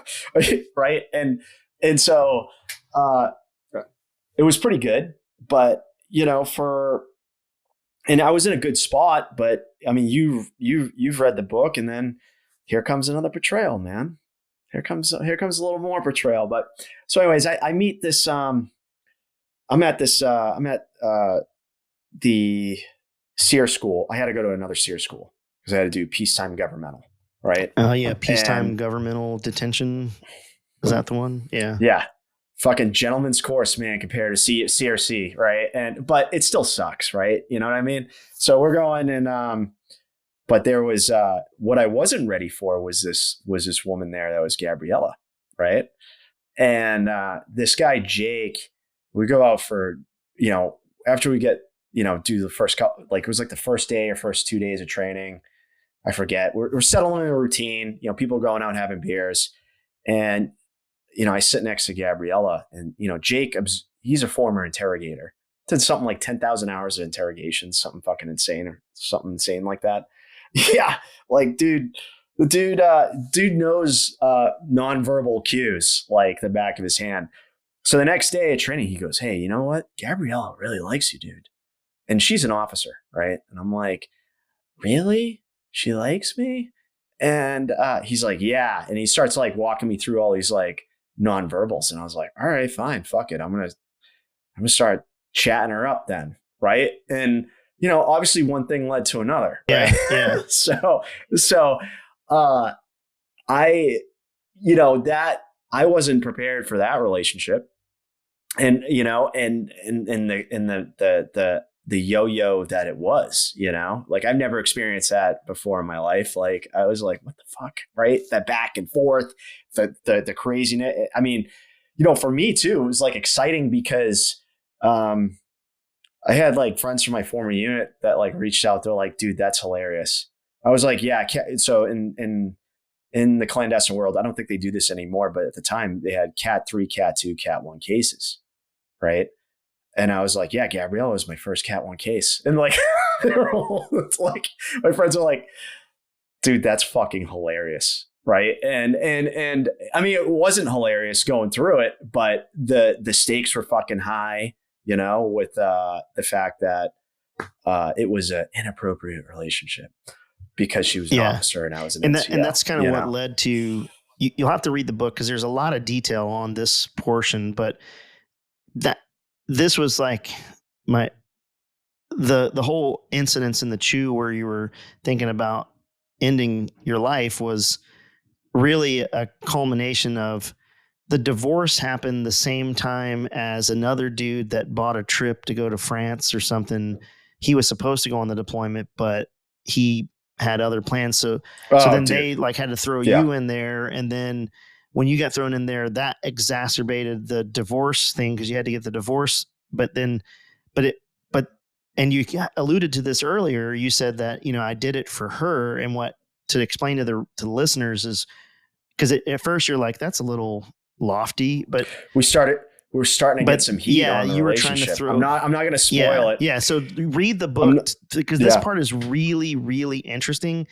And there's a part of this dude you're living with that's a total doucher, like just a total asshat. I mean, unless he's still your friend, then fuck that guy. No, but absolutely not. But when you read this portion of the book, you're like, when you get to that portion of the book when you're in the chew, you can kind of connect the dots and be like, yeah, I saw where this is going. But what I'm interested in, and I think a lot of people need to hear this because a lot of people deal with this, is a lot of times folks think that like you're in the chew, you're going to do the thing, then you throw yourself into the work and the work. And I want to circle back to that. But the work that you were doing ended up being a big fish. But shortly thereafter, like you kind of talk about in the book, and I might have it, the timing is slightly wrong, but you kind of planed out and there's a portion in the book where you talk about you're getting indirect fire in this bunker and people are kind of nervous and you kind of start doing the NCO thing, like, checking on the troops, doing, because you have to have a sense of most of the folks that come from this community or were soldiers or were Marines have some sense of duty, and that in times of stress, they're going to front load to being in charge or reassuring folks, or you got to have purpose. Mm-hmm. And what's interesting to me is like in that bunker, you started to find purpose and it looked like everything was going to plane out. Like you kind of were like, hey, I could focus on these things and this is how I'm going to get better. And then I don't want to give away too much of the book, but it kind of doesn't really work that way in real life. This is a series of like when you're in these depressed states, these are series of kind of small victories that, it's not like the after school special where there's like one and done and you realize, oh, the problem was X, and then it's all solved. No, it isn't. And that's the beauty of it. And that's why I wrote the book the way it is written, right? The way it ends isn't this, okay, well, this aha moment that like there is aha moment. So it's like the party isn't the I hate myself party doesn't end after I get back from Iraq. Yeah. It gets worse. Now we're in COVID, right? And I don't have anything going on. Everyone's like, oh, you did a great job in that deployment. Don't need to come in the office. Don't worry about it. We're figuring it out. Just, keep calm and carry on. And I'm like, are you fucking kidding me? Like the worst medicine for that. The worst medicine. But this is the thing, right? I've done a lot of unpacking, obviously, this time in my life. And I kind of look at myself like I didn't blame Richard. I didn't blame Gabriella. I didn't blame my ex-wife. I blame myself, right? And that, that internal dialogue, all that anger, all that hate, all that self-loathing of like, my ego was damaged, right? I had, some sort of pride in myself that was damaged, right? And you look at those emotions that are tied with them, right? They're not great emotions. They're not happy emotions. They're not joy. It's not joy and peace that we like to have, right? So it's the moment that it changed was I was just really sick and tired of feeling the way I felt. And so I was in a car accident and I almost died. It wasn't that all right, me being a Green Beret and like danger's a relative thing, I'm like thinking, well, at least it wasn't a plane crash. Like, you know what I mean? So it's like, it could always be worse. And, or at least it wasn't like that one time we were, 30 nautical miles out in the Zodiac and then a typhoon conditions came in or some shit. Right. So I got hit by a cement truck, and literally, if I didn't do the defensive driving course or evasive driving course they sent us to, basically sent us to like race car school during my OTC pipeline, and I would have been dead. Like the tire of that cement truck was larger than the shitty Volkswagen Jetta I think I was driving, that I was borrowing from a buddy. And so like I literally, and I'm on the side of the road, and the truck driver is like, that was my fault. I didn't see you. Are you okay? And I'm like, fuck, man, I missed my chance. Like, and I laugh about it now, but it's just like, oh shit, a shame-free death handed to me, and I fucking missed out on it, right? I fucked it up again, right? And then guess what? Exactly what you said is exactly the dialogue started over again, right? Yeah. That negative thing. Can't do this right. Can't win, and you go back blah, blah, blah. and circle in the drain. And then you just circle in the fucking drain. And so I got home from that, and I looked at myself in the mirror, and I finally verbalized what I was saying inside myself. I looked myself in the mirror, and I said, I want to kill myself. Right. And when I said it out loud, it was like this cathartic relief. I was like, huh. It wasn't like I was dancing in Sound of Music, running around going, I want to kill myself. No, nothing like that. But seriously, is like when I actually verbalized it, and I was like, all right, well, what the fuck are we going to do about it? And then the dynamic changed. I went from being apathetic, right, to owning my shit. Finally owning my shit. That's what I implore people, is to own your shit. This is what owning your shit is: admitting to yourself, right? Admitting not denying these internal dialogues, giving space for it. And I said, all right, what are we going to do about it? And I said to myself, I forget exactly what I wrote in the book, but it was like along the lines like, whatever the fuck this is, we're going to figure it out. And so from that day forward, I started marking a calendar, and I was like, I literally, this is pretty cool. Every day I like this. I did a mental after action review every day. And I said, did I feel like killing myself today? And I say, yes. The day gets an X mark. And then, for the first couple of weeks, it was all X's, baby. All X's. But you know what I did, though? Instead of just marking with an X, I said, well, what was it? What was it? What was it about today? What was it about the thoughts? And I started to unpack my thoughts. I started to unpack the negative dialogue. I would get up in the morning on the day I have a bad day. And then when I had a good day, I was like, how'd the day start? Right? Because like I was getting out of bed, I'd be like, fuck this, fuck everything. Life sucks. This is dumb. COVID. Can't get laid. You know what I mean? Like it was just, normal dude problems. Couldn't see family, right? Trapped in the English basement apartment. And the worst part of that was like social media, like everyone, people be like, oh, we're pregnant. Oh, right. And I'm just like, and then the negative thought loop would kick up again, resentment, all that shit, anger. And I started realizing that.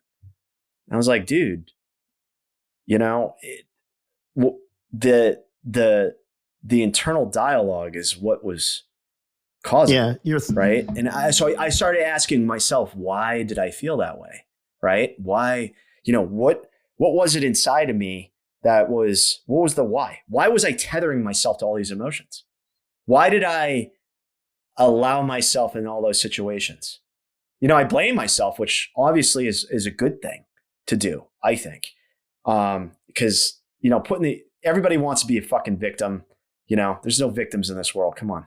Right. I mean, there is real victims of crimes and shit, but like, in terms of what I was dealing with, I didn't look at myself as a victim of someone else. You know, I knew I was the problem. You know, so blaming myself.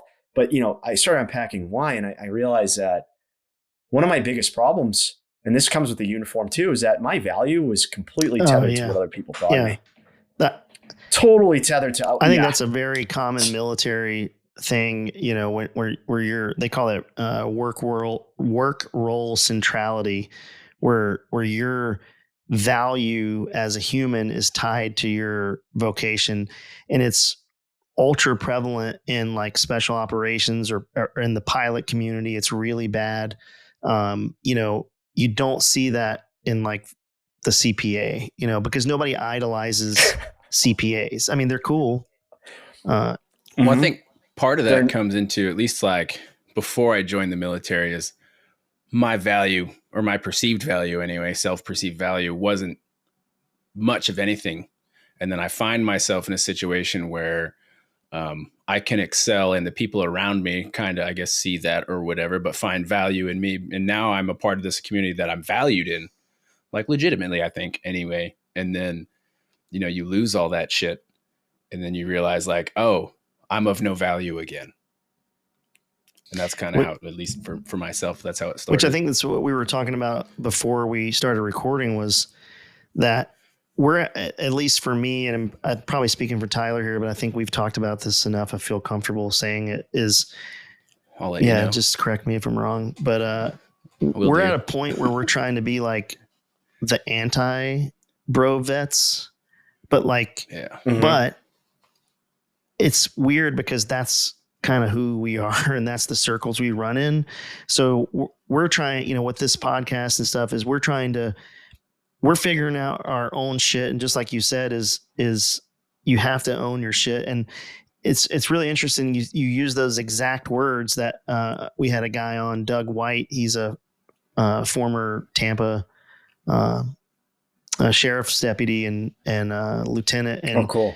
Like the stories are crazy. If folks go listen to episode 10. It will not disappoint you.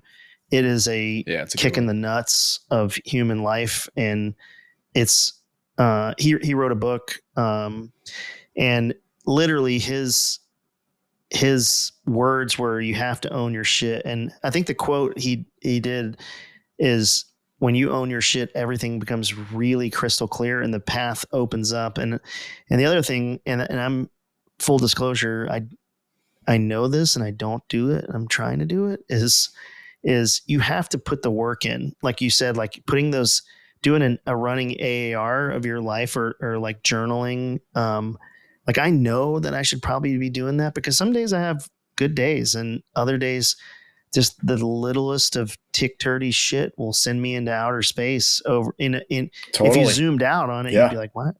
Like, why the fuck are you mad about? That was just a stupid comment. Like, that's going to ruin your day. Yep. And I'll tell you that you said CPAs, right? Certified public accountants, right? Versus, right. And I'll give you a great example is, you know, that person, I mean, granted, it's not the most interesting job, but they're able to have balance in their life. Right. If you're a soft guy, you don't get balance. You don't get fucking balance, right? Like if you're like balance, like I was never home. It was always with the team. Always doing ODA shit, right? Out. And then when we're home, we're at the range, we're jumping, we're doing water stuff. It's exhausting, but it's worth it. You know, we're laughing, we're having a good time. Like that's the I have arrived moment. But then when you're sitting around and you crave that balance, but when you get it, you're like, this fucking sucks. Like I want to be doing shit. I mean, that's a struggle, because the job requires everything, you know, right. And that's why we're naturally more resilient than fucking, you know, everyone else out there, because we can continue on, right, with a lot less. But if you look at like, I kind of look back at my life, right? And I do health and wellness, you know, for law enforcement. And I tell them, right, this job's fucking hard. This job's hard. PTSD is a real thing. You need to get maintenance for your mind. But if you're not, there's all these different buckets that we need to be putting water towards in our life, right? So you got to be filling that social bucket. How are you filling that social bucket? You know, how is that, you know, family, right? That's important. Spirituality, spiritual. I was never really, I'm a Catholic, born and raised, Christmas, Easter Catholic, but I'm not like super devout, I don't go to church, right? Like I'm terrible, comparatively speaking, but my spirituality is like, here's the thing about prayer is that you're practicing gratitude. And it's not even a religious thing, but it's keeping shit in perspective. So this is what I say. It's like, you're putting forth social, you're putting forth in all these buckets. So you got like, sorry, let me just spell intellectual, social, physical, right? I mean, my physical bucket over fucking floweth, right? Like, and so you want to drink from my physical bucket, go ahead, dude. But that's the thing. It's like, I was ignoring everything else. I didn't have a social bucket. I didn't have an intellectual bucket. I didn't even, my emotional bucket I was working on. My emotional bucket was tethered to the women in my life. Like, like not good, right? Like not a recipe for success, And so, and that's where like a lot of that that's where it failed me. So I think of, if balance is key, but balance looks different for everybody, but you have to water the buckets, so intellectually, I think of like when I was in Okie, I say I lacked balance, but I did have a lot of balance, Right. the occupate, I had occupational wellness. I loved I loved doing my job. I loved being on the ODA, my intellectual bucket was getting filled with doing 18 Fox shit all the time, and other things, but like, so, and you're always having to stay on top of your languages and stuff. So there is a lot of wellness balance that comes with being on an ODA, I think. But obviously and this is what I like to say is when shit goes wrong, say your family, in my case, the divorce was all effed up. If all my other buckets were full, I would have perspective of like, this problem isn't that big. Because I'm going out and hanging out with the boys, or I'm doing this, I'm doing that. And that's why I kind of allude to in the book. I'm like, if this happened when I was in Okie, it wouldn't be an issue. Like, I would have had a support network too, outside of my direct immediate family and stuff. So that's like kind of, what I preach a lot now is make the deal. Because in law enforcement, especially, like, just like in the military, you have to go all in. These guys are doing double shifts, forced overtimes, shit like that, And so they're going all in on work and they're ignoring everything else because, they can't take care of their health because, they're not sleeping. That's what I look at myself at this time, right? And how I was able to get through it. Well, it was lucky because I was in COVID. I fucking slept my ass off. That was probably the best thing I did for my brain was I was sleeping so much. Like, dude, I was sleeping like 10 to 12 hours a day, but I was also working out constantly to keep myself busy, occupied, to shut the brain up, go visit Abe Lincoln, 6-mile round trip run from my apartment to the steps of Abe. And that was a trip too, because there was fucking no one on the DC which is mall. crazy. Oh, that's going to be wild. Which is crazy to think. You said something earlier that, when you practice gratitude, and I've said this before where, you get like the hippy dippy woo woo folks out there, like, you gotta be gratitude. And like, I never understood it. I was like, what the, fuck off. Like, thankful for, when you talk about that internal dialogue in my head, I'm like, thankful for what? This is shit. Like, I suck at everything. Yeah. Like, and then, like my wife's over there, like, she's like, you're the most badass person I know. You do all, and she's like, why would you think that? And I'm like, to me, I'm like, it's clear that I'm a failure at X, Y, and Z. But I saw this. I don't know if she sent it to me or I think she sent it to me. It was like this dude, and he's explaining gratitude. And I don't know what it was about this one time that this guy explained it to me,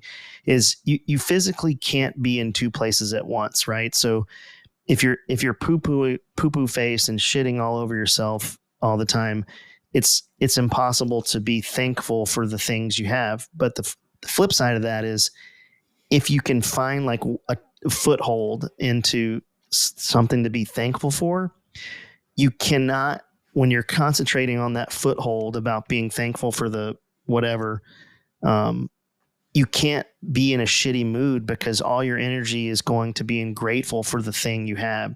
And I don't know why that resonated with me, but I was like, oh, that's what you mean by being grateful and gratitude, you know?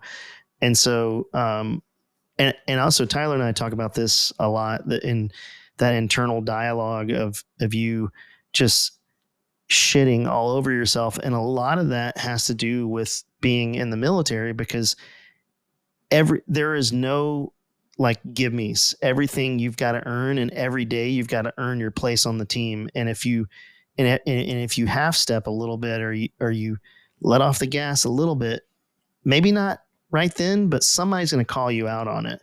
And like, so you kind of live under this perpetual threat of performance, which again, like you said, anger is a good thing. You know, like it is a good thing to feel that pressure to perform.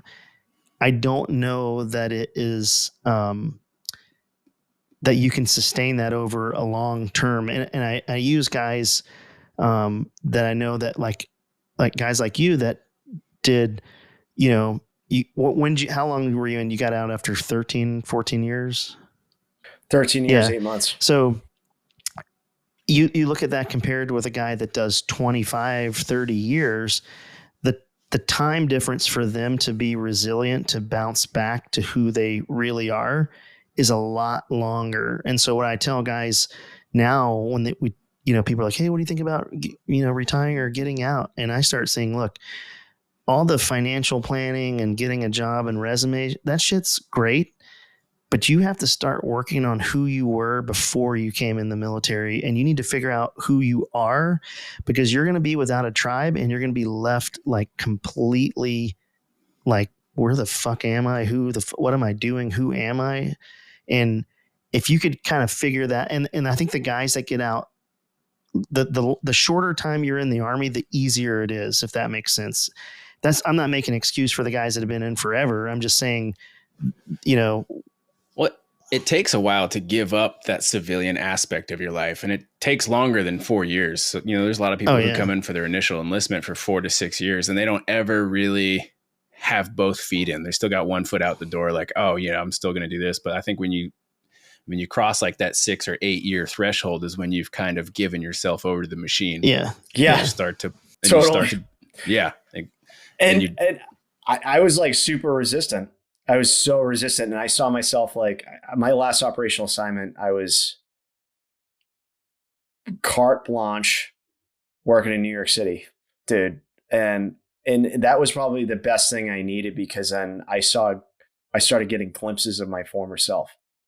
I didn't have like, this, someone in uniform breathing down my neck and everything else. Right. And oh yeah, like, trust me, working there was a privilege, and fucking the intelligence community got their money's worth out of me. That's for fucking goddamn sure. But like, but for the first time in my life, I had balance. I was like, wow, this is cool. I'm like, I'm doing awesome shit where I'm working and not some shithole. Like, right. And it's like, but like, I saw a glimpse of myself, but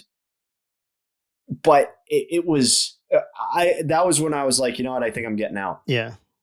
After that, because I saw, it was like the same thing when I was like 23 years old and I saw myself at 35 and I hated who I saw. And at that point I saw myself at 45 and I hated who I saw, right? Like, oh, I'm an E9. Hey, don't get me wrong. Sergeant major is a good thing. I had some great sergeant majors in SF, right? Really cool fucking dudes that I would love to be like, but then, the machine that I was a part of, I call like the portion of the IC that, the program I'm involved in is known as the mob. Once you get in, you ain't leaving. That's the 160th. You're in the family. The only way you're getting out that's is just kind of how it is. Or you bring discredit and dishonor on the unit so much they kick you out. That's the only way you're getting out. Yeah. So, and that's how it is. It's the mafia, dude. And so I was just like, oh fuck, man. But I saw myself like as this institutionalized 45-year-old, and then it's going to be even harder. to figure out who the hell you are. Yeah, exactly. And you know what? I'm still very early on in my journey, right? I've been out since October of 23. Oh, wow. We are only January 25, right? Like, I'm a cherry fucking civilian, man. Yeah. You know? But I mean, we should start that and be like, yo, how long you been a civilian, bro? You got? Yeah. How long you been in? How many resumes have you written? Oh, yeah. Look at my resume. CID. How many jobs have you quit? Yeah. The civilian world is weird as shit. Like, every day I'm still trying to, like, performance doesn't matter. It's so strange to me that, like, people say performance matters. It really doesn't. Like, show me. Yeah. I see things. Matters. I'm like, what? Why didn't we shit can that guy? Well, I think the military is a lot harsher, and that, like, you just expect people to perform. And in the civilian world, they say they expect people to perform, but when they don't, it's always some kind of, like, reason why or an excuse, or, But I think on our shoulders is the fact that we need to get off the fact that not everything's life or death. Yeah. Yeah. Right. So, like, this dude can be a piece of shit and suck at his job, but at the end of the day, like, I'm not going to die from his mistake. Thing still happens, whatever that is. The soup's getting made. Yeah. The soup's getting made. Right? Just might have a little bit of wiener. We used to have a boss here that was like, I was fresh out of the Army, and he was in the Army too, and I would be just raging against the machine and complaining, and like, we could fix this, and this could be much better, and if we do this, it'll be optimized. And he's like, hey man, he's like, breathe in through your nose, out through your mouth. And then he goes, checks in the mail, nobody's bleeding out. He's like, life is good, man. Just take the paycheck. It ain't bounced yet. We got it. We're great. We're okay. And and I didn't understand at the time, and this was almost 6 years ago. And now, because I'm like, oh, you don't get it. You're just old, and you've been out of the game too long. And then now, 6 years later, I'm like, oh, that's what you mean. Like, I'm starting to get it now. But I think that internal dialogue is ultra important. And Tyler, we've talked about this, about how much we shit all over ourselves, and I'll still do like dumb things. Like I meant to, I walked into a room and I saw something shiny, so I picked up that object. But my original mission was to go throw laundry in, and I get sidetracked. And then I realized 10 minutes later that, oh fuck, I was supposed to throw the laundry in. In my head, I'm like, you fucking idiot, you fucking piece of shit, and that's not. It's just laundry, dude. Exactly. That's my point. It's like such a tick-turdy thing, but we're so sprung loaded to. Do you think it's because to be our self-critic, the self-critic, man? The self-critic is, I like to say that Carl Jung calls it the shadow of the mind, right? And the shadow of the mind is the most critical, right? And I think it's important but you're doing the right thing though. Is like you're realizing it and you're airing it out. And I think really it's just having a good chuckle about it. Cause like same thing, JSOC mentality. No one fucking cares what you did yesterday. You're like, here, let me bring the table today. Right. And it's just not true words can be spoken. But when you have the 0.001% mission and POTUS is breathing down your fucking neck. Yeah. Like that's we need to be self-critical, right? You got to be very self-critical doing those sorts of missions and shit like that. So it's like I like to, but it's like you said, backing off, right? Like we get in the habit of just producing, right? We're always producing something, little wins throughout the day. And that's the thing. I think the wins as a civilian look way different than the wins they look in the military. And like, for me, like I'll share this. Like if you like, I'm on like these 3-week cycles where I'm like, oh, peace, cool, I'm happy and everything, right? And then like, I'll get like slightly agitated 1 week, and the third week I'm like having a full blown fucking like, oh, dude, what are we gonna do? We just gonna be a regular jerk off then? Is this it? Is this fucking it? Oh, fuck it, I'm gonna go to med school. Fucking VA will pay for it. Fucking right, like and I go like. I'm still crazy. All right. Like, but we're, you know what? As a pendulum swings, the swings get smaller. Right. And that's where I'm at now is like, I have my moments, but I got this big idea and it's going to be cool. And I'm like, wait, calm down. We have it pretty good. We're on the right path, and it's wanting that peace in your life. And you have to understand that peace is boring and a hell of a lot. I mean, like the most excitement I do now is I ski. I learned how to ski last year and I'm fucking crazy now. Like I have a lot of fun. I'm actually I'm going to start learning slalom and racing and shit. So that that gives me a whole, that scratches that adrenaline itch. You know what I mean? Like it's fun, but also it's like it gives me those moments of like, holy shit, I'm in the right place. Like I come down, right? I'm coming around the mountain. I'm like in the mountains, covered in snow, and I'm just like, fuck yeah. I am not interrupting this for anything. Right. And that's like, I hope other people find that, that's being present. And Tyler, you say that all the time about finding, it's not like one thing, it's a bunch of little things. Yeah. Cause you have a huge hole to fill, once you leave the service, because your whole identity, your whole life is wrapped up in that one job, right? And you're going out and you're doing it, and everything is wrapped up in this one thing. And then when you leave, like that's 98% of who I am. So now there's a fucking huge hole in 98% of me. Well, newsflash, you're not going to find something else that fills that hole. Not one thing will fill that hole. So you have to like put yourself out in smaller camps. Like, okay, well, this thing's 10%, this thing's 10%, this thing might be 5%. So let's get some more 5%ers in there and trying to figure out how to fill that void of loss, essentially, is what it is, right? And then you just need, I think a lot of people get hung up on like, oh, I'm just finding that purpose. And a lot of people think purpose is that one thing that's going to keep driving you. It's like, well, no, dude, it's going to be 150 different things to fill that fucking hole. Yeah, dude. And here's the thing. It's like, here's one of the biggest mistakes I made, especially in the book, right? Is emotionally tying myself to an end state. Oh, right.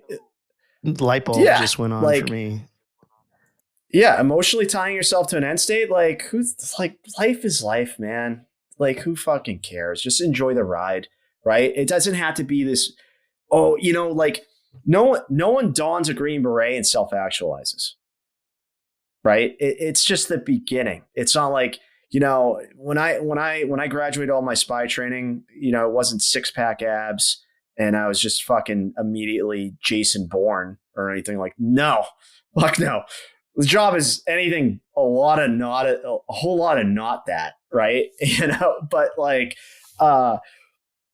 when we emotionally tie ourselves to end states, like we're just setting ourselves up for failure. So it's like, oh, purpose, it's okay to really just fucking, I mean, cause like most people out there are just winging it anyways, dude. Yeah. I look at the military and it was like, yeah, I had a lot of purpose. No, I had a very strict, duties and responsibilities, a job, right? Like, let's not overcomplicate it, and so even though it was a cool job, right? Don't get me wrong, but I think for us is like when we talk about purposes, if you look at the buckets of wellness, right, that I talk about, it's like, where are you putting that effort? Like, if you feel like you need to serve people, how are you serving people? You could serve people with a product. You can make them a product that they need, et cetera, right? If you want to become, as warriors, we got to adapt to become merchants, what the merchant class does. It's all about adaptability, right? So you can be a craftsman, you can be something else, right? It doesn't have to be this one thing, right? But I think when we put so much emotional emphasis on things, right? And we think, oh, at this point, it's going to be joyous. I got my master's degree in December and I was so fucking ready to be done, dude. I was so ready to be done. It was like, holy shit, I don't have a due date anymore. Did I have like a huge celebration? No. I was just like, oh, I'm happy I did it. I got it done. It served it's one more, on to the next thing. I never said at the beginning of that, oh boy, when I get this degree, everything's going to change. No, because that's not true to anything. Right. And You know what I mean? think people do that. Moment, I do that all the time. Like I can just get over this hill. It's all going to be great. And then there's another. If I can just get here, everything's going to be different, or I'll be better. My life is fucked up because I'm at this point. And if I'm a millionaire, if I just hit my father, love him to death, but he's out there, he's fucking playing the number, man. He's always like, Davey, when I hit the number, kid, we're all fucking set. Like, like you know what I mean? Yeah. And for the right reasons, I guess, you know what I'm saying? But like that's, it's almost like kind of like a gambling mentality, that's kind of how I look at it. Like, we're like, and then because when we do that, we're never satisfied. We get there, you do all the work. It's about and this is a tale as old as time, but like, it's about the journey to get there. Right. Not necessarily about the end state. Like I learned, becoming a Green Beret was tough, obviously it is, but you learn a lot about yourself, man.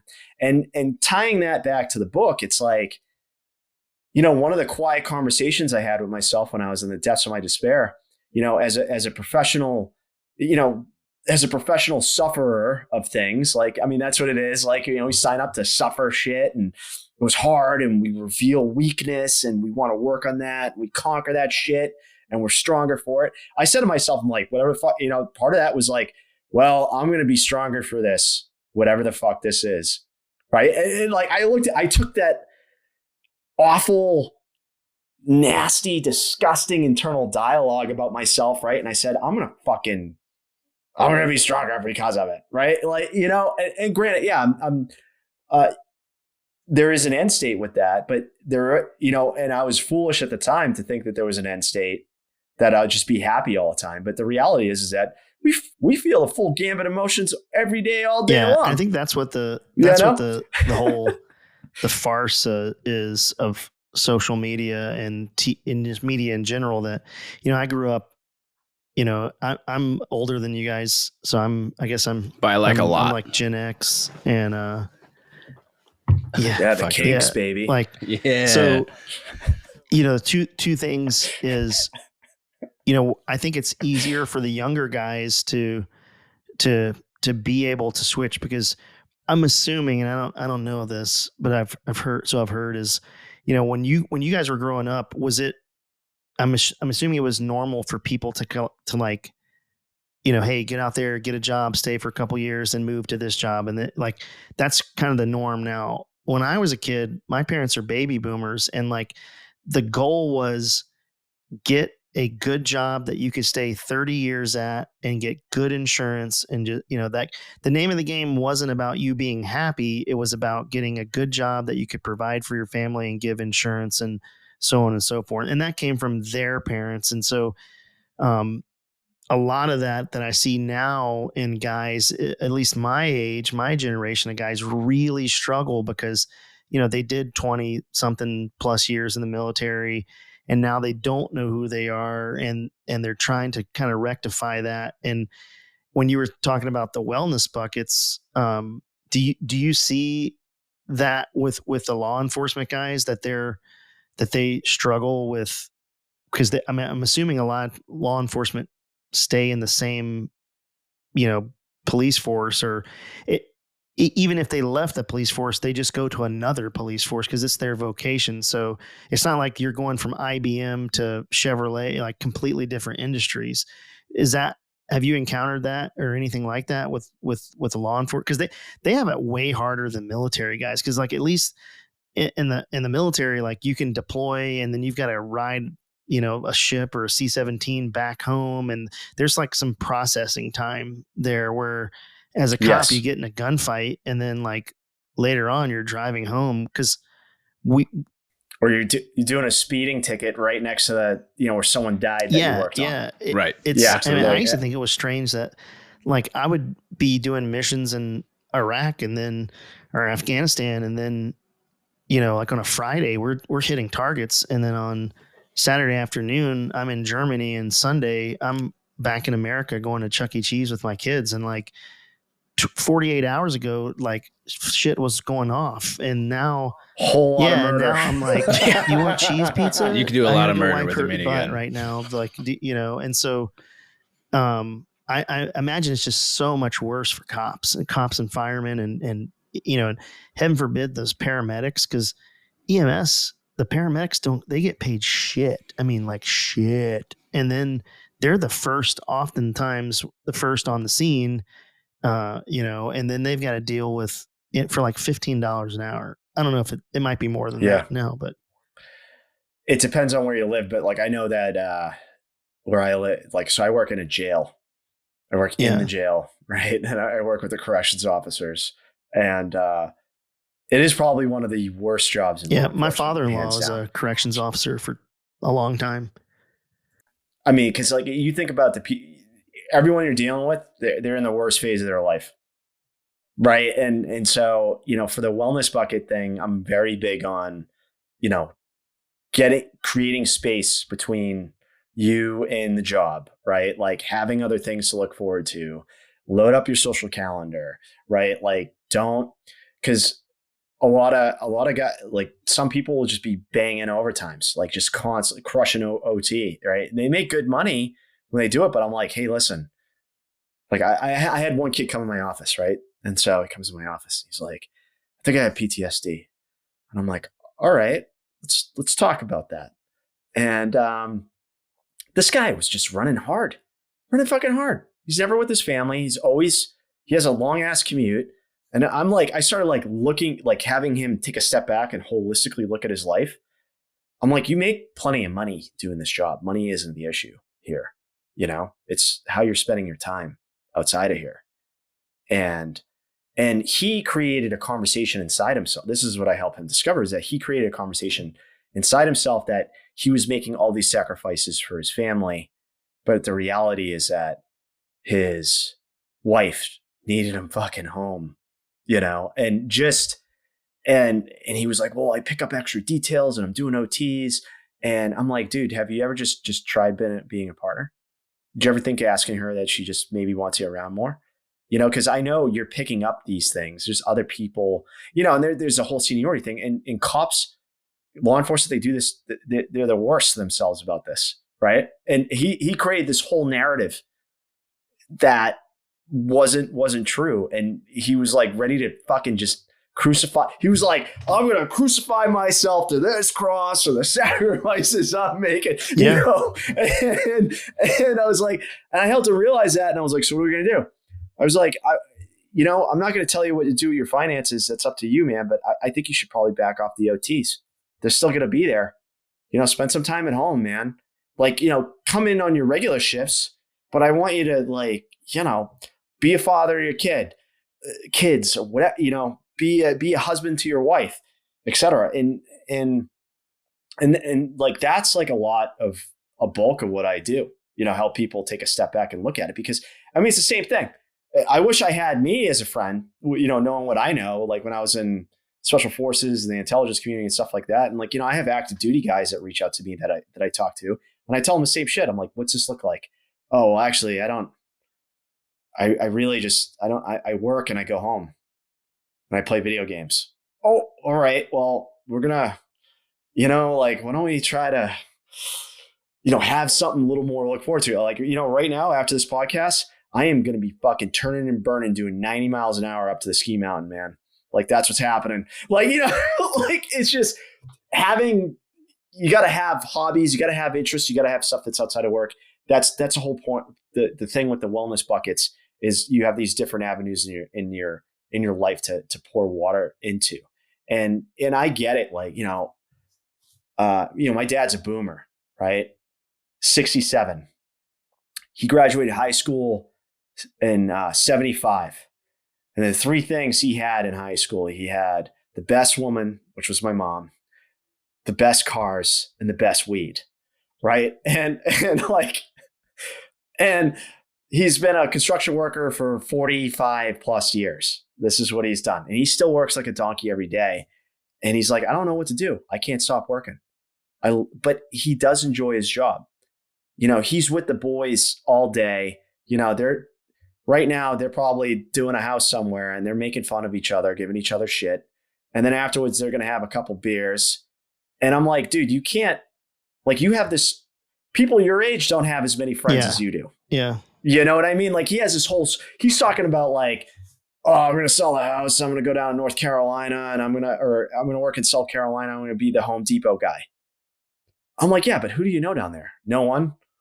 I'm like, yeah, you're having, you guys got this little fire pit. You're meeting up and drinking beers after work during the day. I'm like, you got it pretty good, man. Like, I wouldn't trade it up for that. And like, you know, I'm, you know, here I am. I'm coaching him. Yeah. On, you know, to think about the things that, see, we kind of underestimate the things that keep us healthy. That's where really what it comes down to. We underestimate the things that keep us healthy.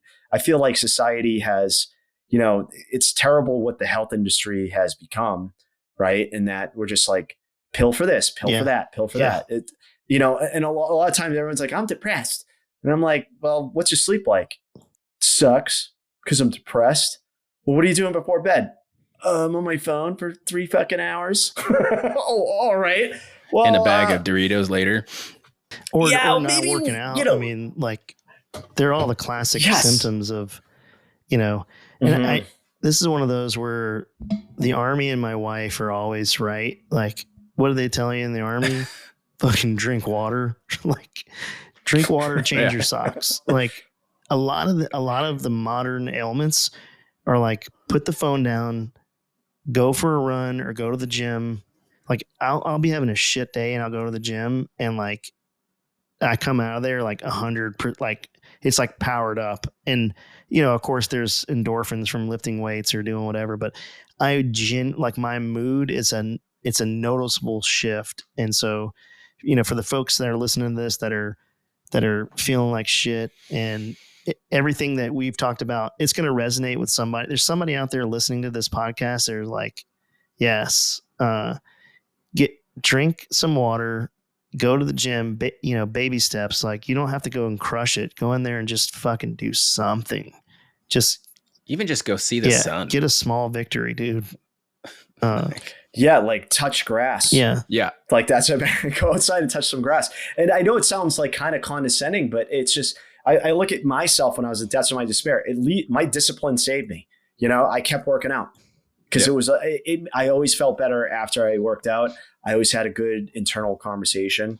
And, but that's the thing. You got to do stuff. It's okay to do stuff that makes you happy. And I feel like there's, for whatever reason, like we get stuck in this, like, there's like an over abuse. There's like this abuse of stoicism that's out there right now in the landscape of like, you got to give up. You got to, like, if you're a military, you're a vet, you've given up enough, dude. Guy and gal, excuse me, dude and dudette, you know, like, and it's. Well, I think it feels selfish initially, right? When you leave all that behind you and you're taking like, okay, well, I'm going to take time to do this. So when I got out, I went to art school, you know, oddly enough for dope. It was actually really good. And I was also having a really bad time, but it was like something I'd never done before. And I was like, fuck it, I'm gonna go try this thing out. But, you know, and I would sit there and, you know, I'd paint for hours or I'd draw for hours or something. But it got to the point where I was like, this is selfish. Like, why am I spending hours doing this thing when I probably need to have a fucking job?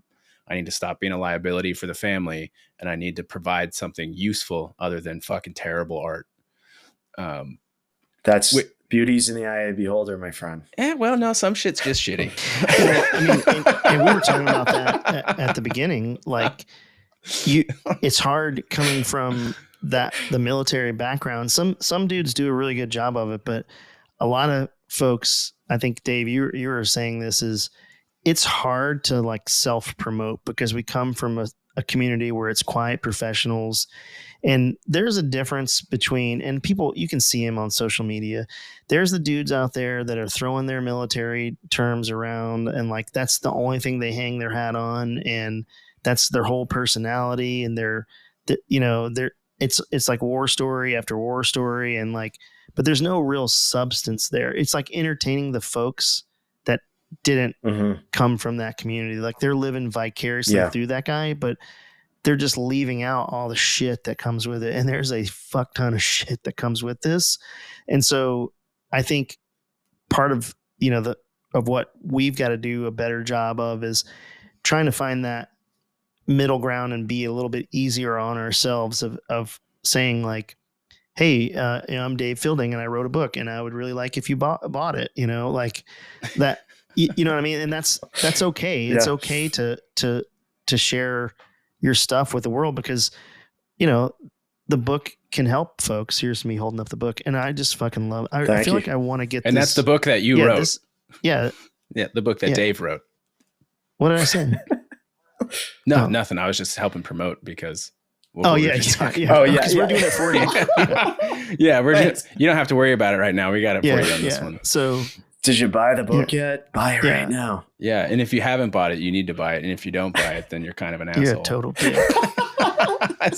But no, you're right. You're right, and it is kind of like it's a weird space, because like not everyone's story fits into what is the popular thing, And I knew when I sat down and wrote this, like I was like, I want to tell, I didn't want to write something that was like, look at how fucking badass I am or anything like that. That's just not who I am. Like not at all. And the reality of the story and the power of the story is the fact that I am just like everyone else. Here is, a bunch of mistakes I made and here's how I got out of it. Cause like, I think about, we'll talk about Lou in the book, right? Lou's the reason why I wrote the book. It wasn't Jake, it was Lou. Jake too, to a certain extent, but like Lou's the reason why I wrote the book because it was. Yeah, this is a pretty interesting story. Yeah, so like I'm in the middle of depths of my despair, right? And I'm working through it. I'm marking the calendar and everything. And a Norwich buddy of mine, or an Army buddy of mine, we were in the Q course together, and he invites me over, and I'm like, oh fuck yeah, I need to get out of here, right? And I go over there, and it's like July 2020. I think, and sweating bullets, drinking Whistle Pig, like fuck it, whatever, right? I love whiskey, don't get me wrong, right? But like, spies drink whiskey. That was like a thing. So like, you drink scotch. That was like the masculine thing to do. Anyways, I digress. But so he starts telling me, like, we went to SL Senior Leaders Course. All together. Lou went, it was Lou's second time going to Seniors Leaders Course. The first time he failed the PT test. And I was like, how the fuck, how could you fail a PT test, bro? What? But here's the point of why I tell that, because that's a fucking cry for help, man. That's a neon, red flashing sign, like, help me. Because we're not like GBs. We're not going to openly, spill our shit, don't bring your shit in the team room. That's like an old adage, your shit stays at the door. You come in here, you're focused on the mission, et cetera, right? And each team's different, right? But like, so, this guy, Adam, he went to he was in the SLC, the same SLC Senior Leader Course small group that Lou was. And Lou failed the PT test again. And so years go by, Lou gets kicked out of the military, or they did something, but he had to go, right? He got out of the Army, and he ended up taking his own life in 2019. Not that long, like I think right before Jake took his own life too. And I was fucking devastated, man. I was devastated. And this is how I found out. This guy, Adam, called Lou a piece of shit. He's like, that piece of shit killed himself. And I was like, are you fucking kidding me, dude? Right? This is a brother, right? This is a brother who did shit, It doesn't, regardless of, it's just, that's not what the brotherhood's about, man. And that was like, I was like, that's it. I'm writing a fucking book. I'm writing about my struggle. I got to tell my story in some way, shape, or form. because I knew it was going to be, if Lou picked up this book, it would have been a survival guide for him. Yeah. Yeah. And he might still be there. And I've had people reach out to me on email. They say, hey man, I'm going through some shit. This is exactly what I needed to hear. And I'm like, thank fucking God. Yeah. Right. And again, not tying ourselves emotionally to end states. Am I expecting to be a New York Times bestseller with this book? Fuck no. I don't know. Whatever. Who cares? Right. But the effort and everything I put into it saves one life. It's fucking worth it. Yeah. All the work is worth it. That's it. That's worth it. Because if you're a veteran, you're a special operations veteran, especially, like, hey man, the world is ours, the fruits of our labor. Enjoy it, right? Don't succumb to the darkness, man. And this is what you go through that tunnel, you'll be stronger on the other side. Guarantee. And guess what? You ain't going back. You ain't fucking going back. And don't get me wrong, like, life has kept trying to kick me in the dick since then, right? But I never went back. You develop, and that's the thing. It's time. This is a time to develop coping mechanisms. This is a time to understand those things. Now, those coping mechanisms, they can become addictions. So that's my only warning sign. It becomes escapism. Escapism, yeah. And I realized that, like, it was up until this year I started letting go of the amount of fitness I was doing. I just started like that a month ago, of being like, hey, because I picked up adventure racing and some kind of ultra endurance events, right? And it's sick. Yeah, dude, and it's awesome and I love it. But it's like, there was one point before the C2C, which is like a 3 to 400 mile race across Florida. Dude, and we slept like 3 hours total in that whole time, and it was fucking gnarly, but it was a lot of fun. But my training for that was 25 hours a week. Oh, yeah. Right. On top of the job, on top of family, on top of like everything else. Mm-hmm. And I was like, I love that. And it was a lot of fun, but it's kind of excessive. Right. Totally. Yeah, totally. And so it's just trying to figure out how to, because again, with, same thing with you, like, that's been the one constant that I've had. Like, hey, that's the one thing that kind of keeps me on the straight and narrow. And, the discipline that was baked into having to fucking get out of bed while you're in the military still kind of exists in my soul today, where it's like, I got to get up, I got to put my feet on the ground, and I have to move. Otherwise I'll be dead by noon. And so it's like, I've been told that, and I didn't even think this, I've that internal dialogue, like, I'm just a lazy piece of shit, right? Like, I could do more. I'm not doing enough. There's still time to do something. The reason I didn't get those things done is because I didn't calculate my time today correctly, and I fucked that up. So, a piece of shit. But it's just like, if I can throttle back on and do more middle of the road stuff, like, it's okay to not go in there and burn the fucking gym down every time I go in there. It's okay to not go spend 5 hours rucking on Saturday. Like, Saturday, maybe you could spend it with the family. Yeah. Do fun things. Yeah. Maybe learn but what ski. is fun? I don't know what fun is. Well, but that's it. But that's also a thing too, is like, I had to learn that because, for a long time I told myself, like, oh, going to the gym, I was doing me. Yep. Right. That was the only fun I was allowed. Right. So to speak. Right. And then it was give myself 2 hours. Yeah. And, I was like I hit 91st percentile for my age group in the CrossFit Open last year. Fuck yeah. And, it was a ton of fucking work to get into that category, just to be that fit. And now I'm like, I realize just how much time and how exhausted it was making me. But I'm like, you know what, dude? I'm just going to crush the lifts, and I'm really going to back off the Metcons and all that other shit. Right. Like, how do I make this fun again? Or like, instead of being like, all right, I have to go out and do this, like, all right, where can I work that into getting back into my, like, if I miss this today, it's not the end of the world. Maybe if I miss it for 2-3 days in a row, I'm not a piece of shit for doing that. Like, priorities have shifted. Absolutely. Like, I'm forcing myself to take 2 rest days today. So I'm like, oh, so I can ski this weekend. Yeah. Right. Yeah. And that's like, you have to prioritize. Like, old me would be like, no, we're going to get fat. We can't do that. And it's you like, fat dude, bitch. You fat piece of shit. And I think about my warrant officer calling me fat when, I got big on a team. I was a heavy dude. Right. But, I was sturdy though. I could carry shit, Yeah, for long periods of time over long Did you hear what, has Nick told you what happened to him last summer? Did you hear?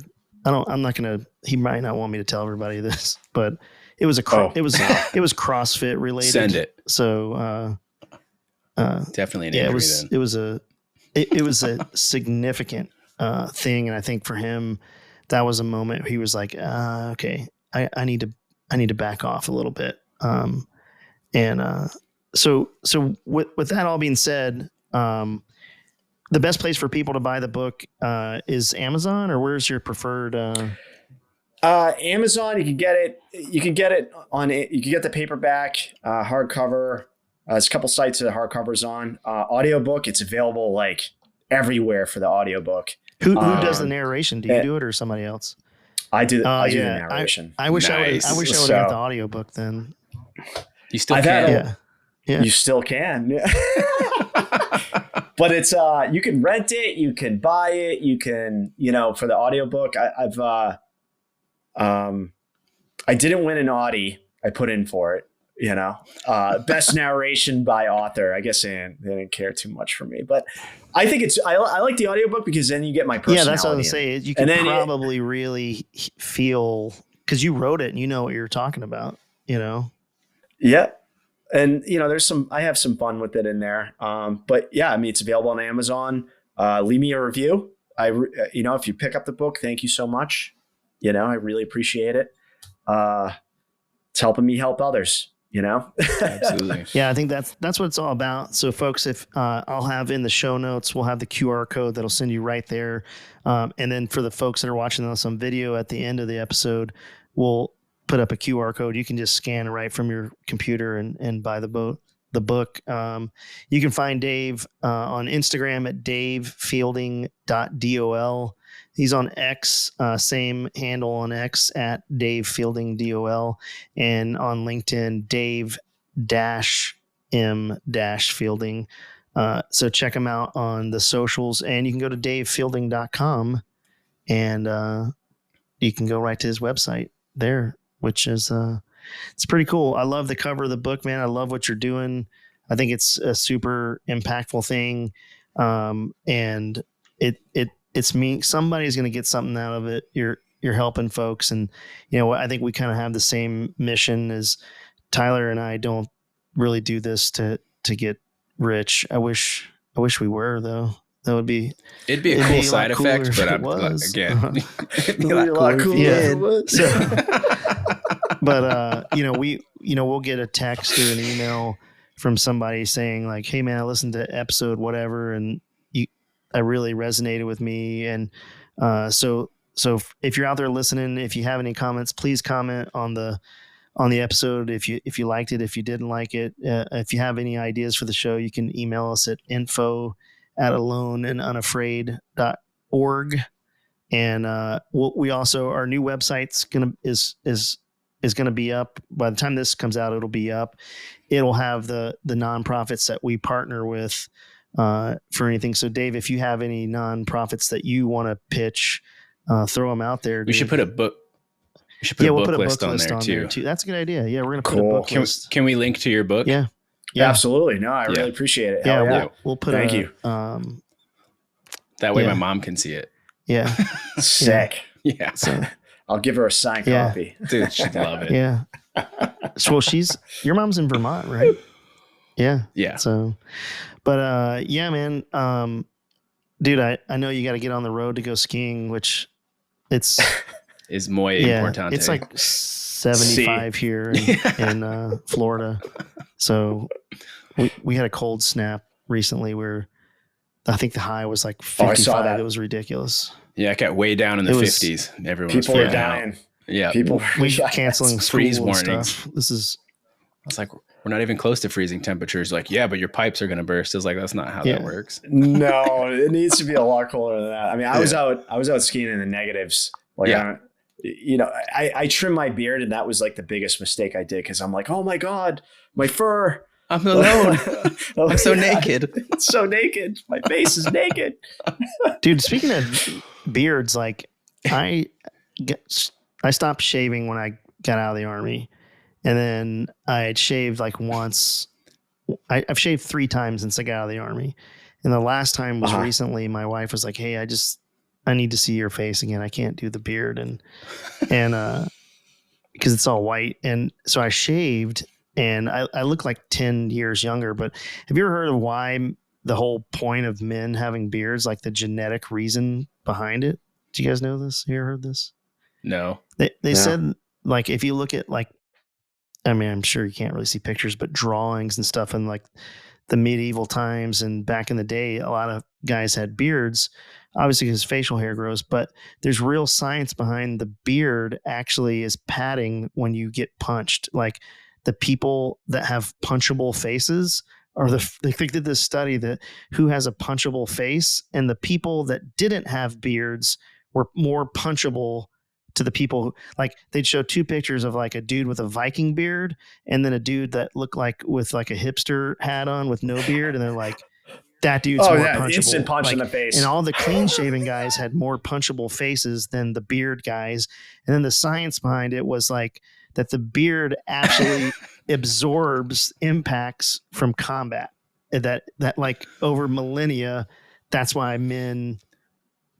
And that's why it comes down over your throat to protect you from swords. I mean, I don't know if it's going to do that, but it's true. But there is some like science behind warriors having beards. So, yep, that's cool. That's all I got. I like that. So, buy my book, grow a beard, don't have a punchable face. Be a fucking man. Be a man. Go to Norwich. Don't be a pussy.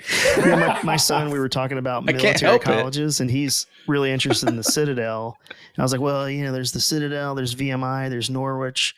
And he's like, oh, Norwich, where's that? I was like, it's in Vermont. And he's like, okay, where the fuck is Vermont? Like he knows where it is. But I was like, yeah, I was just reading the book, and it's like -30. It can get really cold in Vermont, and it gets pretty cold. He was like, yeah, I don't think that one's out. I'm not. He's Florida kid. It's a man maker. It's a man maker, though. Yeah. Well, there is anything cold. I'm just going to say this. There was a study that they did on guys that pass SFAS, and their higher rates are from the Northeast and in the mountains. Yeah. And I think it has to do with just the cold weather, man. I don't doubt it. It makes you hard, I mean, it's cold right now. Think of my status right now. Pretty. Oh man. Well, dude. Hey, I really appreciate you spending the time with us. Go ahead and buy the book. We'll link to it in the show notes. It's Into the Darkness, A Journey of Love and War and Emotional Freedom. It's a great book. It's an easy read. You can digest it. It's written by somebody from our community that 100% understands. And I guarantee you there'll be something relatable to you in this book. It was to me. If you've ever been in the military, like probably like 5 of the 6 dilemmas that are in this book, you probably lived them, and you can relate, and you'll know exactly what he's going through in the book. And there's some surprises in there. So go check it out. I highly recommend it. So thank you so much. I really appreciate it. Thank you for having me on, man. Guys. Yeah, man. It was awesome to hang out. Really awesome time. Cool. All right. What are you laughing at? I'm just laughing at you. Cool. We're all over the place. Cool, I mean, there's no man. rules here. But what I was going to say is this episode is sponsored by Polestar Coffee, which happens to be Tyler's coffee company. So nice. If you want the anti-veteran coffee, go get. Not anti. Or just you're just not showy about it. You're not like, buy my coffee because I was in the army and I was a veteran, so fucking buy this shit. Yeah. Like, only warriors drink this. Blacker than black death. It's good coffee. Like, some might say the best. Buy it. Be a man. Yeah. Buy the coffee. Buy the book. Grow a beard. Listen to this podcast. Write it all down. Make a That's checklist. That's it. This is the worst ad spot I've ever done. So I paid for this. You did. Fucking bullshit. What about Nick O'Kelly? Give your money to Nick O'Kelly. Give your money to Nick O'Kelly. Which, dude, own your this shit. is a true story. Nick made my. Here we go. Nick made me and my parent. He manages my parents' money. Dude, he made us money this year. Sick. Like we made. I did good. Nick did good for us. So we made some money this year I gave him a small pile of money and he was able to grow that pile of money into bigger pile of money. So don't be a weirdo, get a financial advisor, call Nick O'Kelly. It's financeforvets.com. You can go on that website and connect with Nick and just don't sweat the small stuff. Let him deal with that stupid nerdery. Like he likes to nerd out on that shit. I don't. So, but 18 Charlie to 1/60th to financial advisor. You know? Tracks. We should do an episode about the SF MOSs because having worked with every soft branch, everybody has their isms, but it's like when I talk to SF dudes, I can tell you what their MOSs are by talking to them. I'm like, yeah, you're Bravo. Oh, you're either a Delta or an Echo, like real close there. The Charlies, they're kind of hard to tell, but the cerebral ones are always Echoes and Deltas. I guarantee what were you, Echo? Yeah. Echo. Yeah. Anybody that understands complex radio stuff can hold a conversation, you know? So generally, you'd think so. Leave me alone. Let me play with my radios. Well, I mean, there is an introverted version. Stop bullying me, 18 Bravo. So, but we definitely should do one of those. But hey, man, it was good talking to you. It was great having you on the show. Let's do it again. Have a great ski trip. And do you do any sick airs or flips or anything like that? You into that? No, I just go as fast as I can. Yeah. That's it. All right. Maybe I'll do Chinese downhill. I don't even know what that is, but I went snowboarding once. Very different than Vietnamese downhill. Yeah. Wait. It's close second to Malaysian downhill. As a first group guy, I should be the best at Chinese downhill. Check out the movie Hot Dog. Okay. Yeah. Check out the movie Hot Dog. All right. I'll check it out. That's my weekend. The movie Hot Dog. Okay. All right. See you guys. Bye. See ya.